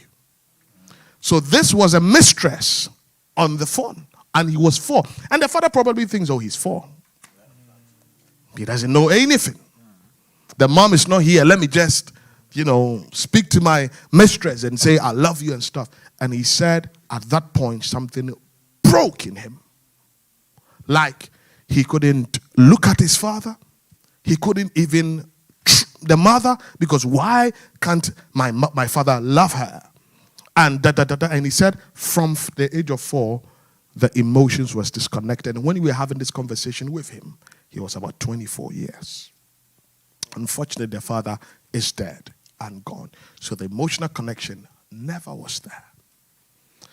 So this is something he had that was not about him, but has he tells me till now he would never marry. I tell him, if you bring marriage, it's like, no, don't bring the subject. No, it's not for me and stuff. And it's because of something he had at 4. And most of the time, the parents may think he's a kid. So now I've recognized my son Joel is not a kid. I remember Prince. There was something I brought Prince to my face and said, be careful what you do around your son. I told him, I said, if you want to mess up, you do that, but be careful the kind of things you do in front of your son. Because, they are never too small. You never know. But I remember things as far back as I was about 3 years. I remember things as far back as I was 3 years. I can tell you things that were happening. So this thing broke them. And sometimes there are things going on in the family that is not necessarily about us, but can affect us. So like Rush was saying, there was a season where there was no money in the house and everybody was angry and it affected the joy of the family so much. But I bet, they didn't even think them fighting affected you. They felt like, oh yeah, he's happy, he's eating, everything is fine, he's a kid. But it just breaks you sometimes when you're just seeing your father and your mother screaming at each other. Your father, there are guys who are beating their girlfriends and their wives because they saw their father beat their mother. And to them, that's all. There are women who would accept a man beating them because it's normal, because their mothers were always beaten. Because there were things that were not necessarily about us, but it affected us. I'm not going to go to everybody because not everybody, but if anybody has something like that, I want us to talk about it. Anybody like that, there was something that was not really about you, but you felt like it affected you. Is there anyone like that? Let's talk about it. Quickly, when I was a kid, I lived in a shared house with my family. It was just 3 brothers, and there was a man that was living in the house. He had the room opposite to my room. And he was a young man. He was in his early 20s.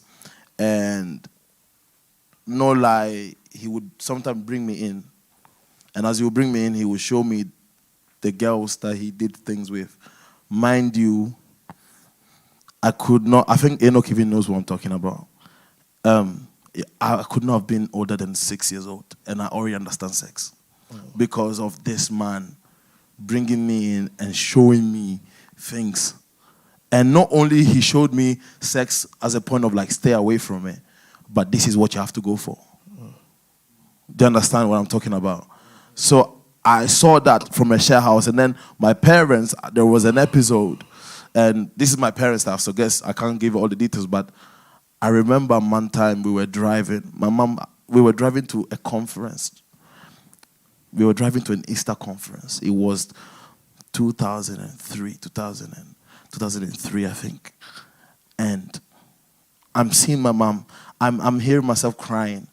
Like, Mama, stop, Mama, stop.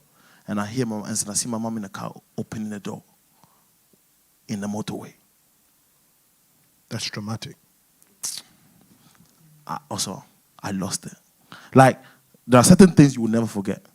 I told Mama, I remember whilst we were driving, I don't know what came to you, but you were talking, and in the motorway you were about to open the door. Mama, what were you thinking there? I asked that question to my mom. My mom said that she doesn't really remember. I said, Mama, that thing, it's in my heart up to now. And I only asked my mom, I think last year. Up to now, that thing, still up to now. Like, Mama, were you about to leave me?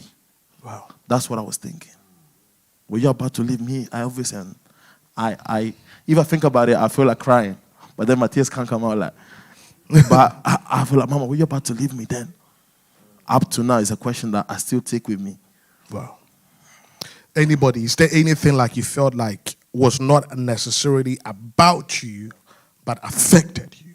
Could be the way, things were in the house or an episode or something you saw or you heard. That was not directly even about you, but you felt like it changed something in you. Yeah, something real quick with me. It was mostly when they were arguing at night. You see, they were arguing at night thinking, why that he's sleeping anyways, not knowing that I'm there. And it's a thing where when they were arguing, it was still affecting me. Because then when I'm going to school now, I'm thinking to myself, right, what's going on at home? Are they fighting? And what I really found weird is like they're fighting, proper shouting. You can hear glasses. Ksh, ksh, ksh, ksh. And the next morning when you wake up, they're acting like it's all cool. Listen, just because I'm 6 doesn't mean I'm dumb. But they're like, they always say, he's young, he's a kid, he doesn't know what's going on. And then they're speaking in our language, insulting themselves in front of me. And then they look at me and they're like, is everything okay? And I'm sitting there like, yeah. And I'm thinking, this is playing with my mental health as well now. Because you want me to go to school, you want me to concentrate, but you see, they say charity starts at home.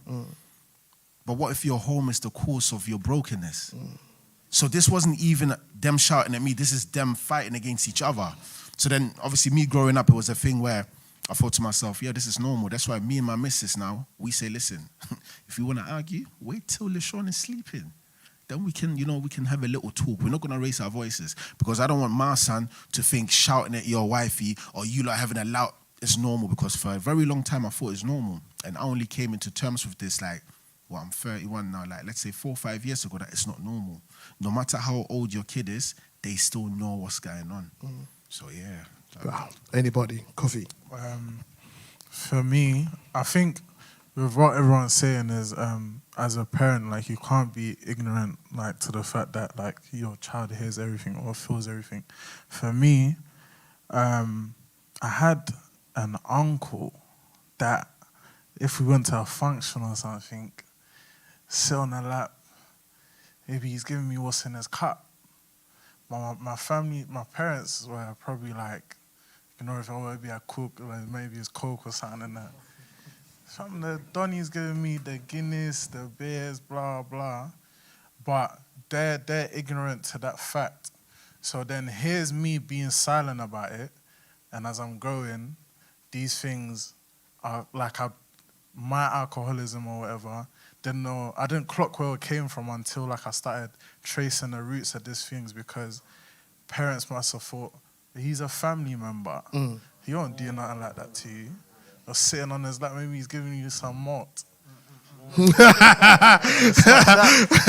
But it's not that. You know what I'm saying? It's not that. So then here I am, 18, 19, even younger than that. My phase with that substance was 12, 13, heavy, But at that time, I don't know where it's coming from, because that substance tastes normal to my mouth. But parents thought, family member, he's not going to do nothing like that to you. So, but I feel like parents just need to be aware from get-go, like your child is aware of everything. Yeah.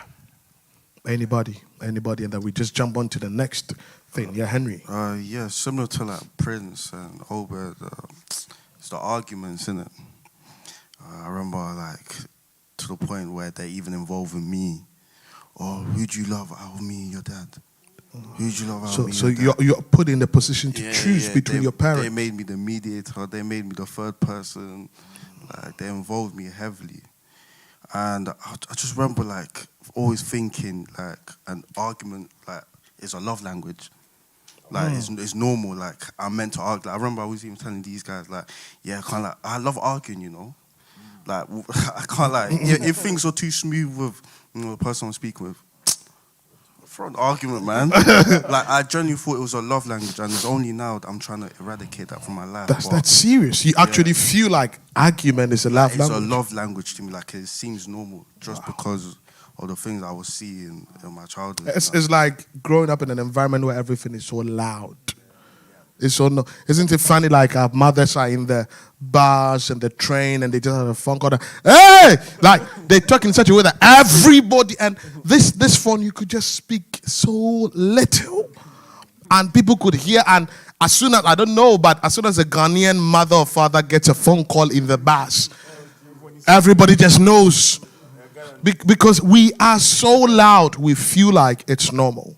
Now let us begin to transition from this place and come to the church. I know that as we are unhappy about things, we get to a place where we begin to look for help, even indirectly. You know that you can look for help without even recognizing you're looking for help. So like Prince was saying, you go to the mandems because you feel like, they will say, we like you, or you're smart, you're a great chap, and things like that. And you don't even know subconsciously that is what you are looking for.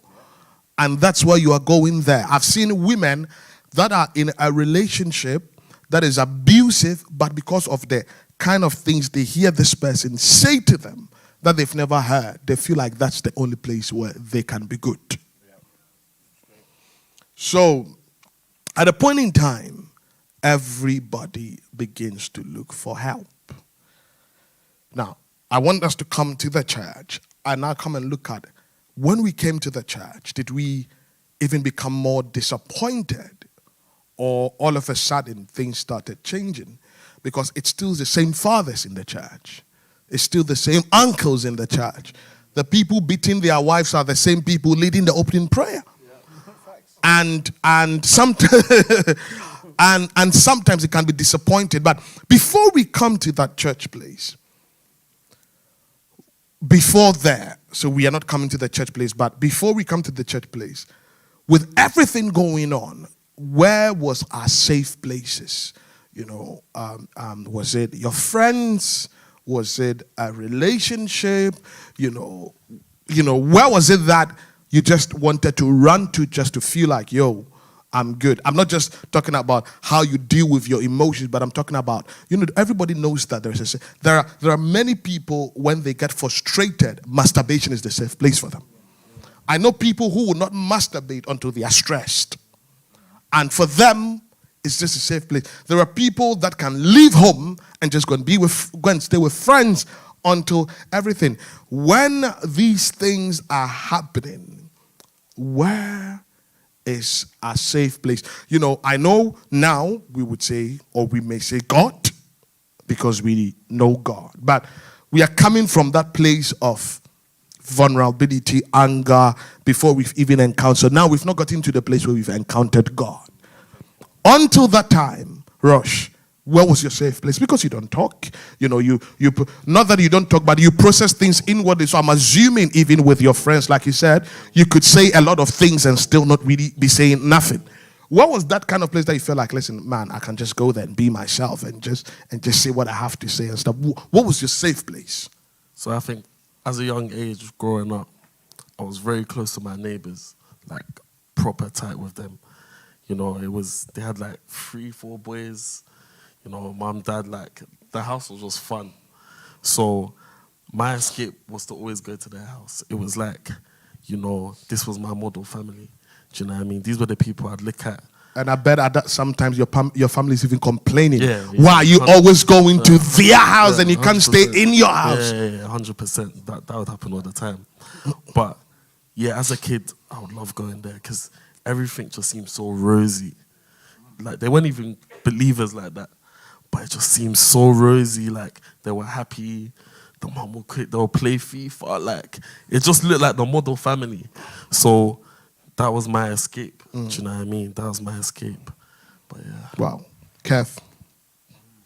A bit similar to Rush. Like there was a point where I just wanted to always be outside, even though I couldn't. Like, by all means, like, I'm making sure I'm gonna try step out today. Do you get it? Like, so I can avoid everything. Like, just peace outside. And when you go, you don't even want to come back. I don't want to come back. Like, I'll stay out for days. They don't know where I am, and it's bad. But like, you don't care. Yeah. But obviously, I know what I put them through, and it was bad. But I feel like I needed that. And sometimes, like, they still feel like, yo, you're going through something, come home. But they don't understand that. I can't lie, still to this day, I still just want to be outside, just. How many of you saw the story of the young man who got missing recently and they found him dead? Do you saw the story of this young man that went into some woods?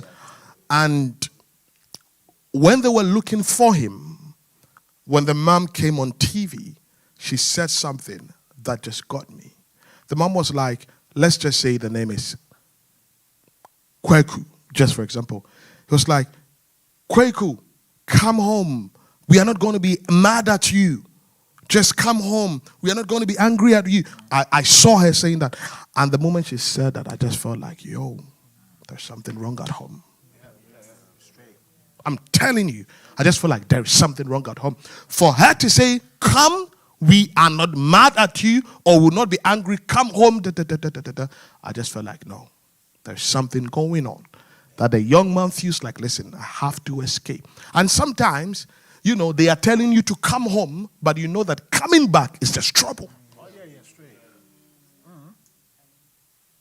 And you feel like, listen, the safe place is just out there. And I was telling Ilana today at the office that there were days when I was growing up that I felt like just taking a kerosene and putting it in a house and lighting a match and burn myself, burn my father, and burn my stepmom. There were times that I just felt like, you know what, let me just finish it all. Not just me, but let me just finish them as well. And things like that. And I feel what you are saying. Sometimes they're telling you, come home, come home, come home. But then you know that, they don't know the home is not a safe place for you. It's a place of much more frustration. Whereas, I tell people all the time, I would rather have that the whole world is against me and patience is actually for me. Because if the whole world is chasing you, you want to be able to go home and feel like, listen, when I get home, it's a safe place. But when, outside feels more homely than home, it's trouble. And I know people that work so hard, not because they love the job, they just don't want to go home. I know people that are staying extra hours at work and doing overtime because they just don't want to go home. There are people that would finish everything, just go and roam about and come home late because they know that, I'm going to meet. Look, I grew up seeing my father and my stepmom. My father is quiet. He doesn't talk. My father, you can sit with him and he probably just say 5 sentences. And my father was like the senior manager of, the biggest steel and aluminum manufacturing company in Africa, which was based in Ghana. Now, I grew up seeing people come to our house in the morning to join my father so that he drives them to work and back. And there are times that my father is about to leave and my stepmother will start fighting him, being rowdy, creating a scene and stuff. And this is a man that don't talk. And my father would just pick me up and we'll just go somewhere. So this is me and my dad in the same house. He would not tell his sisters to cook. After work, he would let me meet him somewhere. He would take me. We'll go to his sisters. We'll go and eat there. And then we'll come home around 12. And when we are coming, we know she is waiting for him and they're going to fight. Now, she would fight me to the extent that, number one, she would let me sleep outside. I've slept on the streets till the next morning because my stepbrother would tell me, if you are in this house today, it's either we see your blood or my blood. And that's how bad it is. And she would fight me to the extent that I'm in school and she'll come into the school. She would come into the school. Like, it's not like my school is even like 5 minutes away from my house. It's probably like an hour. She can come over to my school. And then I would just be there and they'll call me to like the head teacher's office. And then I'll come and she's there. And she's just boiling and she's speaking and stuff. And my head teachers would be like, no, run, it's not like that. And by the time my school bus is bringing me to the house, by the time I get to the junction, she's there waiting for me. That's how bad. Like, it was just so crazy. So when I was leaving home for secondary school, I ran away, I packed all my stuff, I ran away, and I said, never look for me ever in my house. Because it was a time that my father had to either choose between me or my stepmom. So I said, listen, I wrote a letter and I said, I'm gone, never look for me again in your life, enjoy your marriage, blah, blah, blah, and stuff. And then I left. And it's crazy, the reason why I'm saying that, because for me, home was never home. Home never meant home. But then I would have to come regardless, because if I stay outside, I'm in trouble. And when you are in trouble. And it's just crazy that it's important that we begin to let our homes begin to feel like home. And I know there are fathers listening. I know there are pastors that call me all the time after our services. It would be crazy how people don't even recognize how their actions is breaking their children. And I feel like that's why this conversation is so important. So Prince, let me come back to you and then I'll come to Kev. I'll come to Kofi. Outside of church, you're not born again. You don't even really know God by that time. Where was your safe place? So with me, my safe place was actually my darkest place and my comfortable place. Now, let me elaborate on that. I used to think that when I go see my friends, my surroundings, they're my safe place, not knowing that some of my day ones been hating me since day 2, and they were just waiting to see my downfall. So I was, telling them everything that's going on, sharing them my pain, not knowing that they would just use it against me. So I saw my comfortable place as a safe place, even though it was my darkest place. You see? Because my friends were everything that I knew. So it was very similar to what Kelvin said. When I'm out of the house, I felt light. I felt so nice. I felt so free. So as soon as I knew that I have to go back home, it's like there was something heavy on me. My throat was getting dry. It's like I'm getting angry because I know I'm going back to something I can't call home. I can only call it a house. It's cold. So yeah, it was actually mad. So once I realized that my friends are actually not my friends, it's actually not my safe place, that's when I started just moving alone, and then things got worse. Because that's when I kind of turned to what Rock said, that I started not saying anything. So I was letting it eating me up until it gets too much. And then I'm wilding out. And people are like, wow, nothing has even happened. No, nothing has happened now. But these are things from the past. So, yeah. Coffee. For me, I don't think my safe place was a physical place. My safest place was my mind, because anywhere I would go that I tried to make a safe place, I felt like either I got let down there or I just couldn't open my mind. You couldn't trust. Yeah, I couldn't trust enough to even open my head there. So I have a conversation in my mind.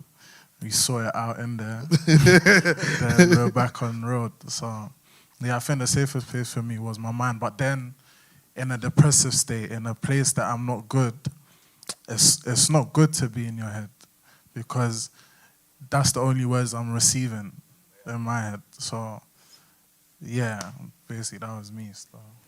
Henry, what was safe place for you? My safe place isn't somewhere physical, but it's just people around me. I remember one time when I first came to Milton Keynes from Hamburg, I went missing because I was going to I wanted to go see my older cousins, because I just loved being around older guys, like father figures kind of guys, because it felt good. It was something that I was looking for in a house, but it doesn't exist in the house. Dad's probably just watching football or something, or quiet. But when I go around these kind of people, like older cousins, my friends' older brothers, and I just felt this is what I'm getting. Do you know what I mean?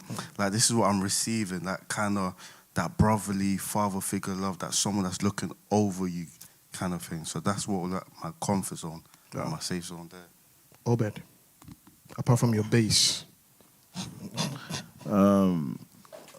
I feel like it was different. In Italy, it was like my white friends. Because even when they were getting rebuked, they weren't getting beaten or slapped.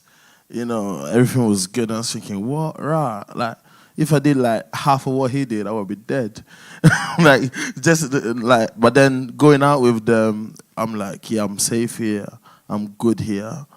And then when I came to the UK, it got worse, because I'm now doing things, I guess, to basically go against my parents. Now that I'm thinking about it, I would go a week missing, and then I would see them on Saturday and Sunday because I have church. But then, you know what I mean?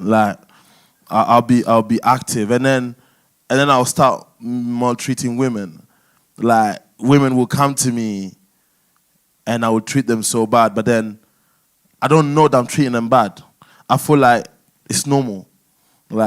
It got so toxic that I was giving it to them. And then I had so many friends that were telling me, oh, but this is what you're doing, this is what you're doing.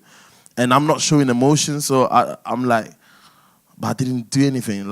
She's like that, she did it. So I'm kind of lashing out.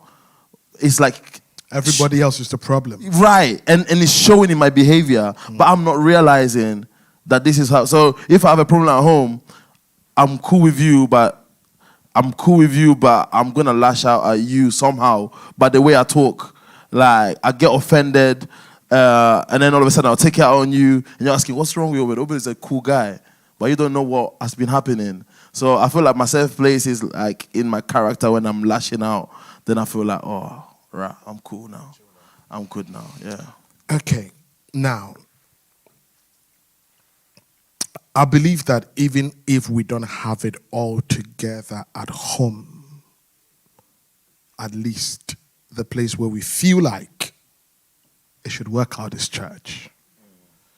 I was always told that in the old days when you are being chased by a police or something and then you enter the Catholic church building, they were not allowed to come there. You know, because it's supposed to be like a safe zone. And it happened in Germany. There were times the police people wanted to come for people and start who don't have papers, and they'll just run into our services, and they will not come in. They will just call the pastor, can you come out? And if you don't bring them out, they will not come in and get them, because, you know, it's just that place where it is supposed to be. Did church do it for us? There's something that I always say. There are 3 fathers everybody should have or must have. So you have your father in heaven, you have your biological father that you can't choose, you have your father in heaven that you can't choose because he's there, God is there. Your biological father, no matter what you want, you can choose him. But then there's a spiritual father, there's a pastor, there's that youth leader, there's that thing in church where you feel like, you know, like you're saying, I know why you'll be lost for a week and you'll be found in church, because you know your mother can't beat you. She can't beat you in the service. You know, if I come home on Friday, but I come on Sunday, so, you know, she can't do anything. So by the time the service probably ends, she's cooled down. So we are going home now, and then they put you at the back of the car and you don't talk. Nobody's talking. And you know when we get home, it's going to happen. Let's transition. So, because I don't want us to blame these fathers too much because they didn't know better. It's crazy that we recognize that the things we are dealing with, they dealt with it because their fathers, you know, behave the same way. And sometimes the cycle continues. And the church is meant to be the kind of place where cycles are broken. It's like the church is supposed to give us that kind of feeling that if we don't find anywhere, we'll feel like we'll have it there. Did church do, and I'm not going to go to everybody again because of time, but, you know, but this one, let me go to Kev, because he said you had always been a church boy, and Rosh, you said you have always been a church boy, you know. Did church do it for you, Kev? I don't know. I'd say that my home church, like, they've done everything for me. They helped me grow spiritually. Like, I thank God for me even being in that church. In terms of a father. Yeah, in terms of like, grooming you, mentoring you, you know, did you find it in church? When I say church, I'm not just, it could be maybe in a youth leader, it could be maybe in the pastor, but did you find a father replacement in church for you, or the church also didn't provide that at all? I'd say I didn't find a father replacement, and there's a thing where it's like, as in terms of spiritually, and they help me grow and everything. And I think that's one thing I've noticed. Like when it comes to me and church and me and like the, I don't know how to describe it, but the priestly side, I feel like I'm good. Not the best, but I'm good. I've got the teachings. I just need to follow it. But in terms of outside of being in church, emotionally, like growing up as a human being, I haven't actually had that. So if you understand what you are saying, there could be a disconnect where the church can teach you about spiritual stuff, but what they teach you don't relate to the physical world. Physical, like how to deal with things. Speak in tongues, but how do I deal with my emotions? So it's like normal things that a man should be taught, like how to deal with emotions, finances, this. I don't think I've had that. But in terms of spiritually, in being in church, I believe I've had that. But as I said, other aspects, no. No, Rush, you were a church boy. did you get that thing where, you know, from home was lacking? Did you feel like the church gave it? God bless that church, but I can't lie, they didn't give me anything. I'll be real. Like, I used to just go play drums, say it up, say it down. They'll give me my accolades maybe at the front, but they wouldn't even say my name correctly. And I've been at that church for a while. Do you know what I mean? They didn't give me anything at all. Did you feel like you had a relationship with the pastor? Nah.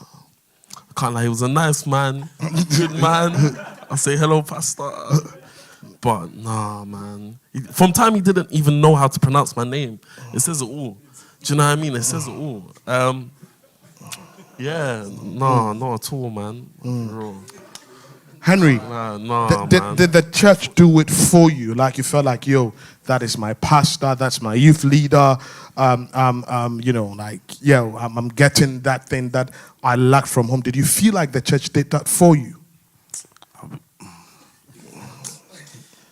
I'll be real, nah, because it was just everything I was getting from home, you know, like strict, like sing your hymns, like no kind of flexible to the outside world kind of thing, you know. It was just church, perform this, do this, yapong, yin coffee. That's it, you know what I mean? So it wasn't really like what Calvin just said, the outside bit. Or I remember no one actually used to ask me, hey, how you doing? How was your week? It was just, are you ready to do this? Do you know what I mean? Like, are you ready to do that? It's more about what the church was getting from you. Exactly. But it felt like nobody really cared about 100%, 100%. I was just drained, running on E. Yeah. Wow. Kofi, for you, the church did it for you, man. Do you know what it is, yeah? For me, I had someone that, like, the person that taught me bass was like my example, you know, so like I had so much I looked up to him so much even before I knew him, but there was only so much he could do in it, because the church itself, as everyone's saying, you go, we have a program on Friday, you there. If not that, Kofi's living his life outside, let him do him. So then it got to a point that the person that I'm also looking up to, obviously he's doing his stuff as well. So same way I wasn't connecting with my father, it was like with him actually. Despite him doing all of those things with me, I couldn't connect with him like that. So I couldn't communicate. So then the church itself, nah. Like I couldn't, especially like, if you think of the church as the four walls, like you need to come beyond that. I had to come beyond the four walls to connect with God in it. So, yeah. Obed, the church certainly did it for you. So you are opening the door, you are closing it, the Alpha and the Omega. We are even turning on the heaters. We are making sure that the heater is off, beginning and the end. Yeah. So no, actually, I think it was probably the opposite, because you know that you can't talk, because if you talk, chances are that everybody's gonna know. So you couldn't trust. I couldn't trust anybody, because there is this culture that if I say something, oh, do you know what Obed did? And I'm like, but I only told this brother here. You know, how come everybody knows? So it's like, actually, I'm thinking, I'm going to show my real self to the people that are outside of the church. So I think this is very common. I think people in Italy can relate to me, that my church people are in this corner, and the people that I go out with are in this opposite corner. And I pray to God that they don't know each other. Like, because if they do, then the whole church, you know what I mean? I'm trying to jam with people that I know that are far away from the church. Because I know that if one person in the church knows, it's going to be just a mess. And also, mind you, I'm also a musician, right? Like Kofi. They need your presence, they need your body, they don't need your soul, right? They don't need your spirit, they need your skills, what you can offer. So as long as you provide that, they are happy. They don't go beyond, you know, how's the person. Like certain frustration that were happening with me, now they never went. But I want to add one thing. Some of you don't know why I am so close with Sambella. And I'm going to give you this testimony. I feel like it's appropriate. Sambella was the first young man that served God and made me feel like I could be in a Christian family. Okay. I thought that friendship could only be in the streets. So when I first met Sambella, he had friends, but they were all Christians. They were all talking about spiritual things. So I said to myself that no, I need to set an example the same way he set an example for me. My mouth used to be very sharp. I used to swear. And when I would swear next to Sambella would turn around and be like, oh, but you're swearing? I'm like, oh, crap. So that thing just made me realize that no, I need to build that culture whereby I can open up people to come to me so that they can also live that. Because it's possible to live a holy life and have friends that live in holiness. Like, it is possible. Sambella was the guy that made me see that first. So the way I value Sambella, people think that it's just based and ministry. They don't know that he was actually my first fully Christian example that I looked up to. Wow. So, yeah, bless God for his life. Wow, that's great. Prince, I would modify your question because you are certainly not a church boy, or you were not, you are now. I remember you would always tell me that when Emmanuel would say, come to my church and meet my pastor, you're like, oh, whatever, da, da, da, da, da. And then one day you're like, let me just go and see what they are talking about. Why did you feel like that whatever attitude? What I mean is that, what was it about church that made you feel like it couldn't be any better?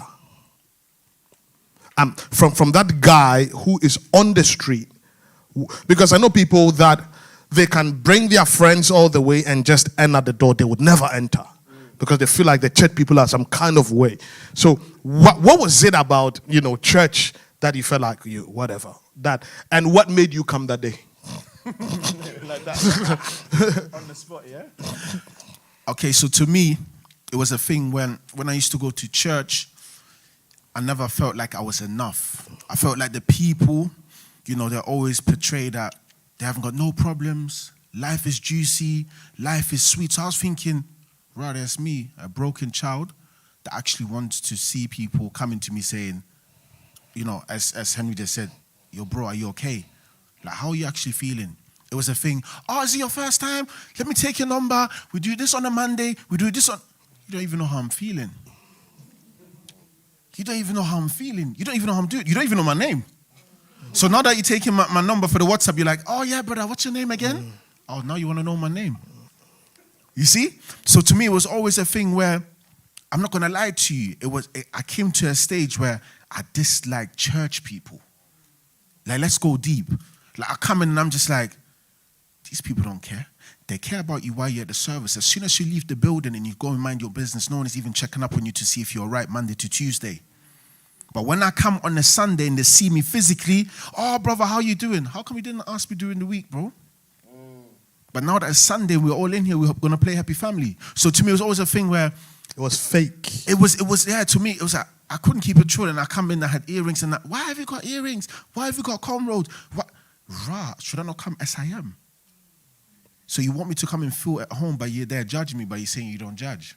So that's why with me, the connection with church and church people, I was just like, Emmanuel, he called me for weeks. He said, yo, P, I know what you think, but yo, this is different. I was like, yeah, I heard it before, man.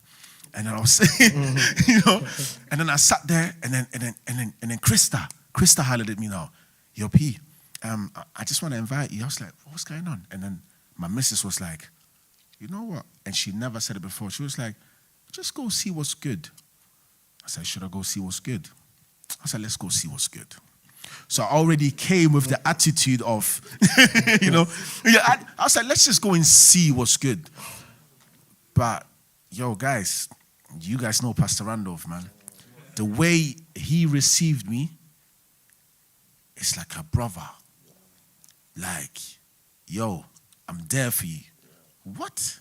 I'm there for you. That's deep, you know what I'm saying? You come into a church, the pastor doesn't even know who you are, see you the first time, and I feel like he could just see and look through my eyes. And that to me was like, rah. So this is how it is, yeah? You know, your church is all right, you know? It's all right. And then, yeah. So from then, I realized that I was concentrating too much on the people that are at church rather than concentrating on myself. So now that I'm older, now that I'm wiser, I realize that it's not about what church you go to because you are the church. Come on.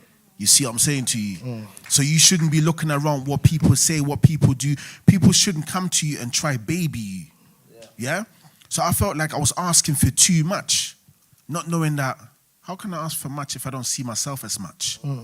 So as soon as I saw myself as much and I saw myself as the church, that's when everything changed. And that's why I'm at this church, and that's why you guys see me very transparent. I come to everyone, I am the way I am. I don't come and be like, ah, and then when you see me outside, I'm all grumpy. I want to make sure that people know, listen, your imperfections are your perfections. You see it?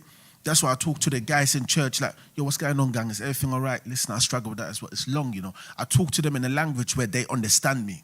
I'm not going to come with no big language and be like, oh, yeah, Prince, man, you went to uni, you know. No. You know?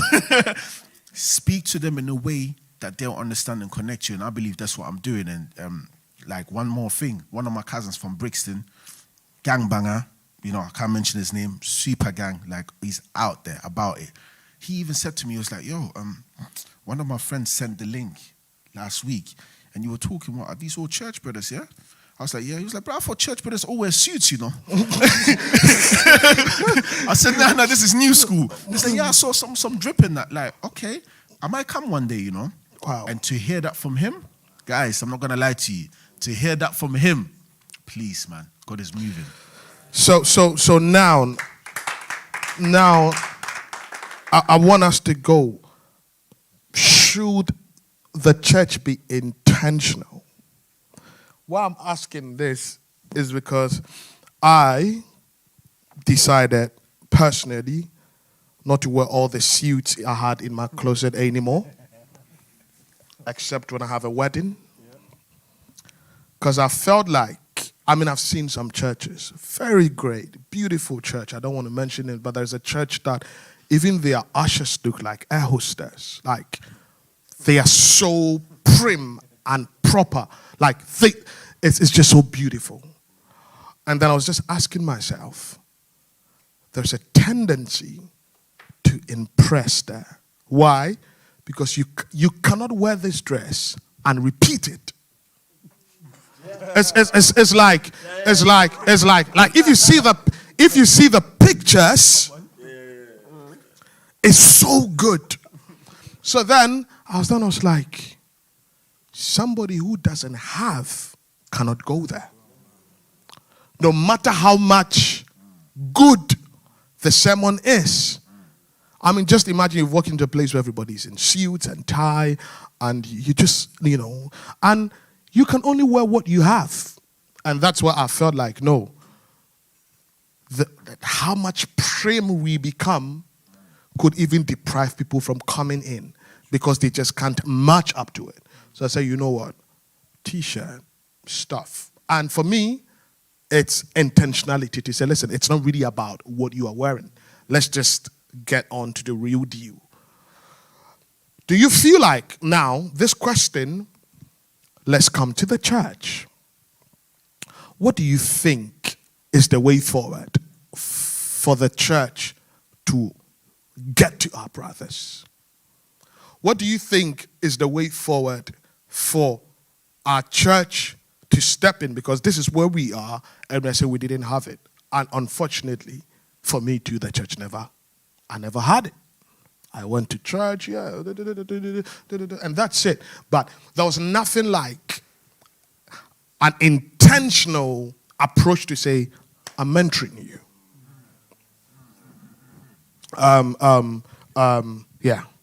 Have you read your Bible?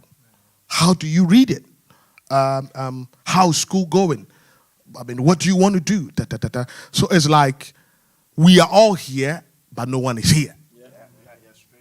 We're here, but it ends when it ends, and then it resumes when we resume. And when I told you, got to a state for almost about 5 years of my life, I never stepped foot in church because I didn't want it anymore.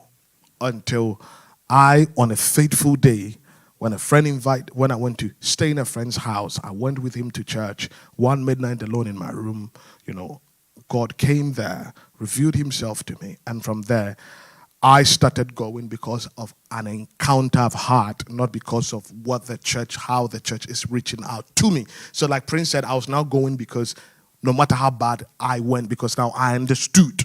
It's not because of the brotherhood. Of course, yes, we did have boys. We were about 5 guys who were brothers and stuff, but we were brothers on the field playing football. We were brothers playing, FIFA at home. So we didn't need to go to church to be brothers, even though, we had all of that and things like that. Now, there's a lot we've said. We may not necessarily be able to go and teach our fathers what to do, but I feel like the church could step in a way and at least, if not fix everything, minimize the issue. So, what I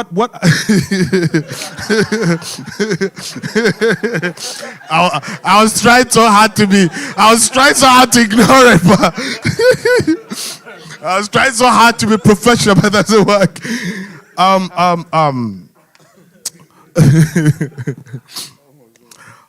Guys, as we bring this to an end, within the next 12 minutes, what should the church do? What should the church do? Let me start from Rosh. We are going to go this way, so just think. What should the church do, Rosh? One thing I found very beneficial growing up was back in Milton Keynes, we used to have something called NMFC. It was New Movement for Christ. It was like everyone would just come in a circle and discuss. And the people you would see go to that, it got to a point like you would see people and be like, what? Like, how are these people there? Do you know what I mean? Like, the maddest of F-man, like, you wouldn't ever expect them to be in a situation like that. But that was good because it was an open space for people to be free. Like, for example, something like this, how we're all being transparent, it helped. Do you know what I mean? An open space for discussion where people can be free, show them there's more to church than, the pastor just at the pulpit. Do you know what I mean? There's real people here who will actually talk about their real experiences. So, yeah. Wow. Kev? What I'll add on to what he said, I feel like, again, transparency is very good. However, I feel like adding on to transparency, that is when we should now come, after transparency, we need to add, this is what we need to do now. Because I feel like there has to be solutions. Yeah. Because we could just be transparent and that's it. Okay, so what's up? After being transparent, what's up? What's the next step? Because, like, for example, if everyone's come to talk about experiences and, like, etc., after that, as you said, it's done. And people might not know the solution, but once you give them, the solution is holiness, Christ, etc., then they've got the free space to be transparent and they've got the solution as well. So, yeah. I think. So the church should be solution, driven. We shouldn't just open space to talk, but we have to bring solutions. Kofi, what do you feel like with everything we've discussed? What do you feel like the church should do? I think the church needs to come to a place where they want to know like what's going on, like stay informed about what's going on, even in an individual's life or in general, like what's going on with men, like why we function like this. Like I strongly believe Pastor's doing this right now. Like he's being intentional about this, even though it looks like we're all talking. I strongly believe Pastor's listening and plotting, okay, what our guy's going to do next. Like, intentional knowing. And I was also thinking, if God humbled himself to come on earth and come amongst us, then how much more, like, our leaders and they need to come down and come down to our level and just know what's going on. That's deep. That's the only way you're going to want to cause reformation. If that makes sense. That's true. Sometimes it's like the gap is too much. I mean, it's so crazy. Like, people do come to me and they're like, why are you so down there? People actually ask me because it's not normal. And it's crazy because it has to be the normal. Like, you look at the life of Jesus, and to me, Jesus is the most simplest man that ever walked the face of the earth. Children were sitting on his laps. He's eating in the house of sinners. You know, he is, walking with the whole people dripping on me. Even women who have, blood and they are dirty are touched. For me, anytime I look at Jesus, to be honest, I want to be more like him. And I'm being so real. Like, there's a book that changed my life. It's called The Jesus Style. It's a book that, it was written by a guy called Guile. Something. It's the book just changed my life, and he basically shows the person of Jesus in a way that nobody sees. Like, not that superstar, that human. And we were even scared of our pastors. Like, when the pastor is coming, the ushers are coming, and they are like blocking everybody. Like, yo, go to the left, go to the right. The man of God is coming. And when he finished, listen, I still feel uncomfortable when people take my laptop. I still feel uncomfortable if someone reaches out for my Bible. It still makes me very uncomfortable because I'm asking myself, what would Jesus have done? And just like Kofi said, I feel like the gap is so massive. Like, sometimes you look at your pastor and you feel like, I can't measure up, so let me just give up. Like, yo, I can't. And it's deep, like what he said. If God himself would just come down, it's so important that, and it's not just pastors, just leaders. It's not just leaders, but big brothers. Don't go like, oh yeah, these people are just 12 years and, we are like 21. Who do they think they are and stuff like that. Anybody that finds themselves, in any kind of leadership or senior position should understand that they have to come so down so that everybody in a way could be able to relate with them. And I feel like what Kofi said is so the Prince, what do you feel like we need to be doing as a church or as the church, the body of Christ? So I feel like, what the brother said, definitely that, like, once a month, if we can come together and talk about things that people are uncomfortable talking about, to tackle it, for people to be like, oh, okay, so this is how each individual think. Sometimes we just do the guys, just the girls, and then we do a thing where we all come together. And in addition to that as well, is where we do like maybe every 2 or 3 months, like a workshop. Like, for example, everyone knows how do you trading. So we ask the guys, who's interested in trading, so we can get financially strong and be in sectors and absolutely dominate. Because I feel like, yes, it's good to be spiritually up there. It's good to be there as brothers and sisters, but we need to be financially up there too.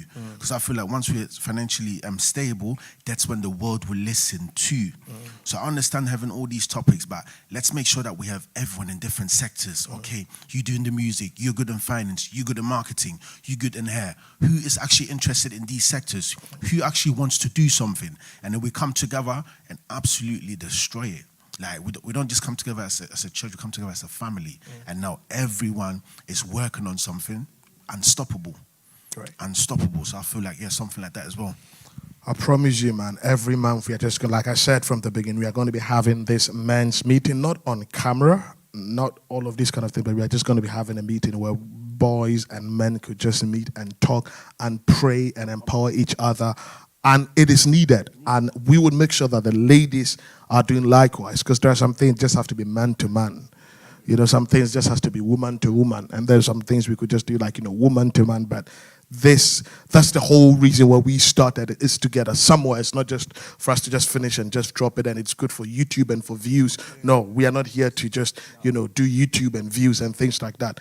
It's intentional. There's a reason why we are doing what we are doing. I feel like we are definitely getting to that place. Henry, what do you feel like is the way forward? Well, I got 2 things that I feel like we need to embed in today's church system. One is just a word, authentic. Just simple as that. I feel like human beings have this superpower that have been given by God that we can know what is real and what is fake. Do you know what I mean? As long as it may take time, we know what's real, what's fake. That's why people know Jesus was real. Do you know what I mean? And another thing is the men. Like, I remember I read this book, and it says, where the men go, the world goes. Do you know what I mean? So if the men are going crazy, the world is going crazy. Wow. If the men are going to church, the world is going to church. And I'm not sure if you guys realize, but I've been in some churches, and I remember I was telling Kelvin, like, before we go, let's know how many men are actually in church. Then let's know how many men are actually worshiping. And let's know how many men are actually active in church. Because, like, the women are in church, but it's the men that need to be, like, you know, groomed and understand and humble themselves in the church. Because, you know, like, once they get that kind of skills, then we can actually transfer it into the world. Do you know what I'm saying? Because how many people that have fathers, like, they're going through daddy issues, like girls and boys, but it all starts with the men. Do you know what I mean? So once the men actually nail down what it means to be like Christ, and we're authentic as well, it's done. Wow, that's powerful. Somebody said all the problems in the world starts with men. All the problem of women starts with men. Menopause, men. Menstrual cycle, men. Mental illness, men.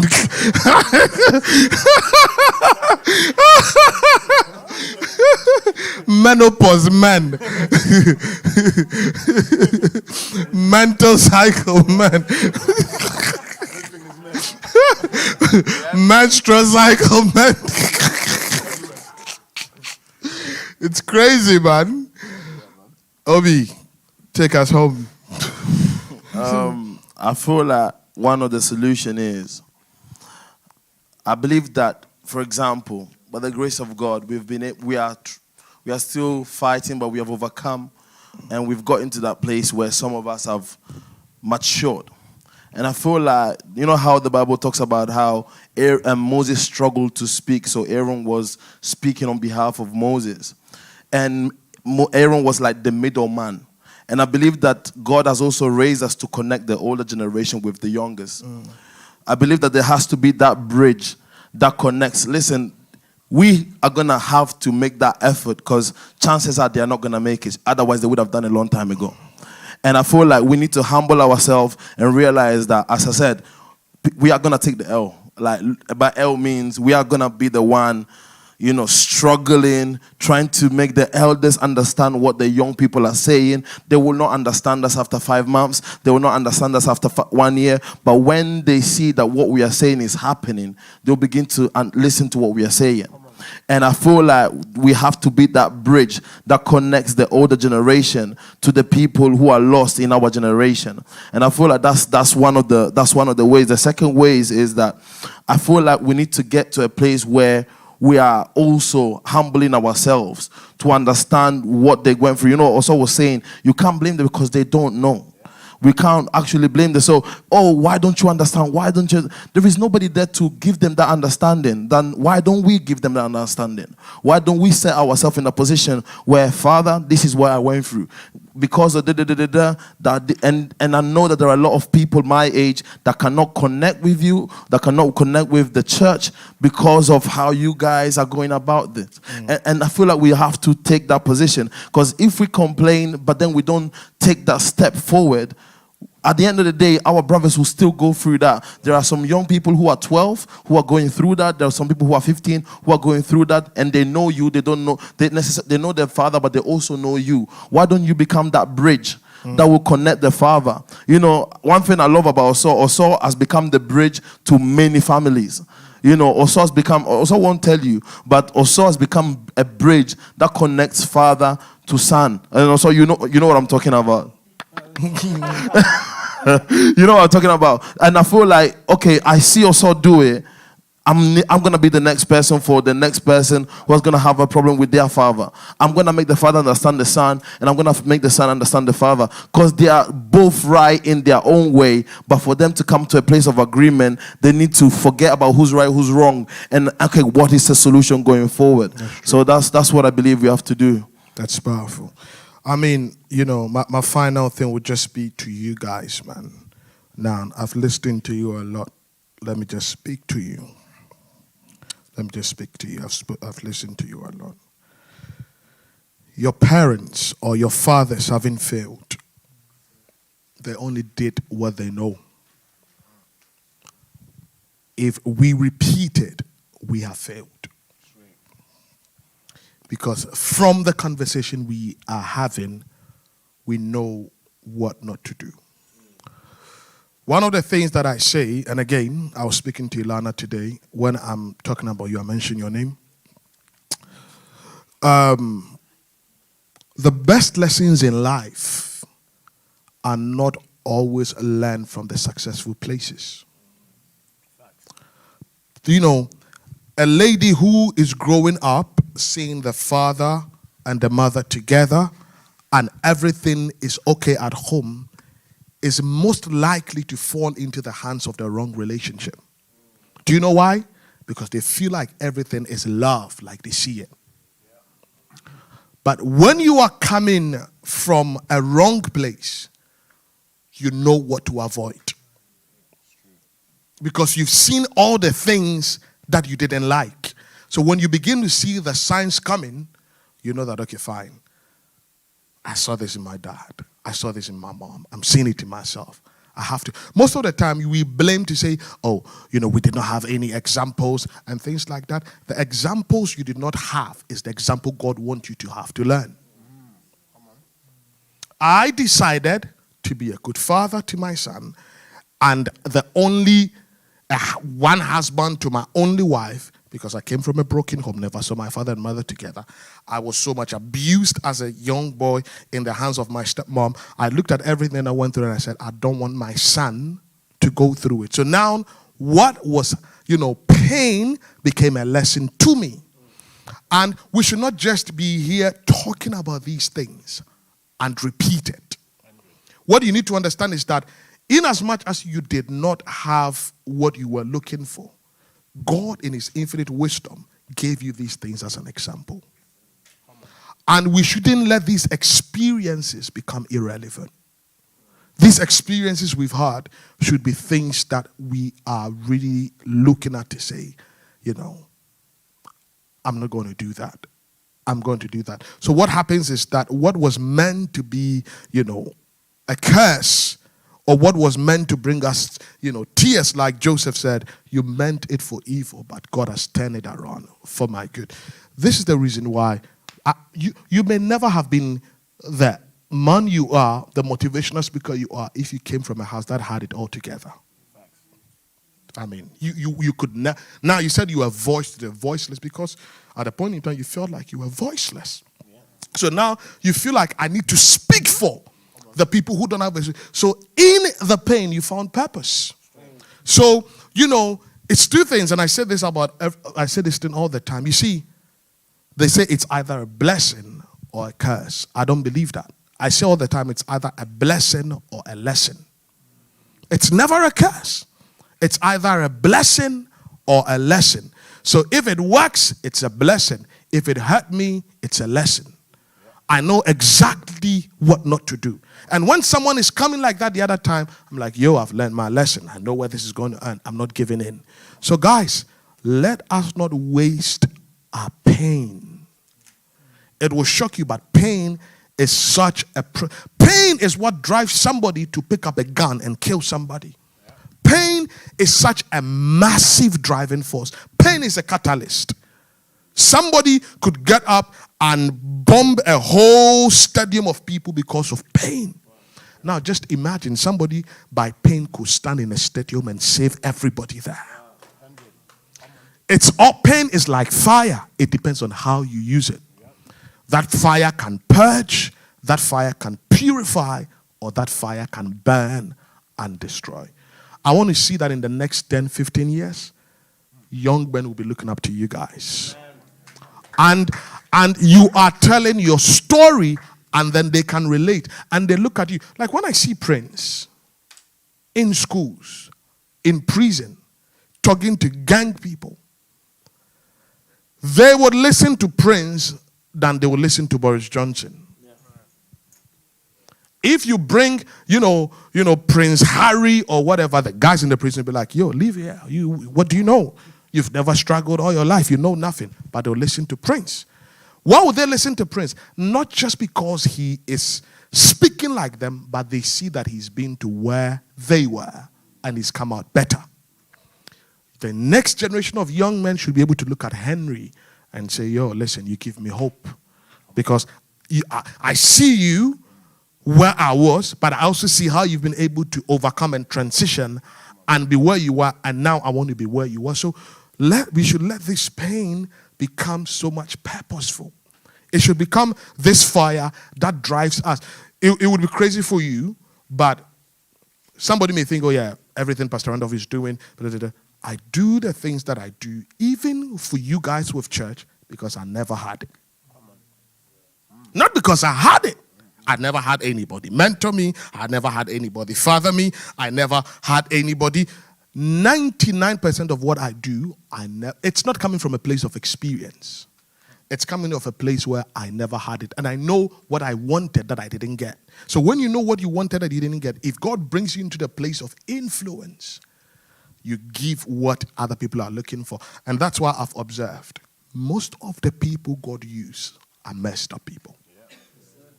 I mean, I can tell you God does not always use the people born, raised, grown in church, never left church, and stuff like that. When you actually look at such people, their ministry is even to some extent quite limited. But you see some radical people, and you know that, where these guys are coming from, because the world can relate to them. They have a story. They have something to say. I mean, you don't want to be in a position where all you come and say is Paul said. Like, what have you been through? Like every day, yeah, David, but what have you always been through? So what happens is that whatever we go through, God has given us the capacity and the opportunity so that when we stand, we also have a story. I want us to pray. Let's just touch each other again. And let's just pray today for all our brothers in our churches, that let this broadcast not just be one of them, but let it become a defining moment, a turnaround. Let people contact us and say, we had healing because of what you guys said today. Let's pray. Matosada. Do it, Jesus. Father, we pray for all our brothers out there who are struggling. Help them. Give them grace. And bring them out. We thank you, Father. We give you all the glory, Lord. In Jesus' mighty name. Amen. God bless you for watching. I believe that you were blessed and you certainly took something with you. Guys, thank you. Thank you for your openness. Thank you for your transparency. I appreciate it. Tomorrow, by the grace of God, 7:30, we are back for Kingdom School. God bless you. Shalom. Bye.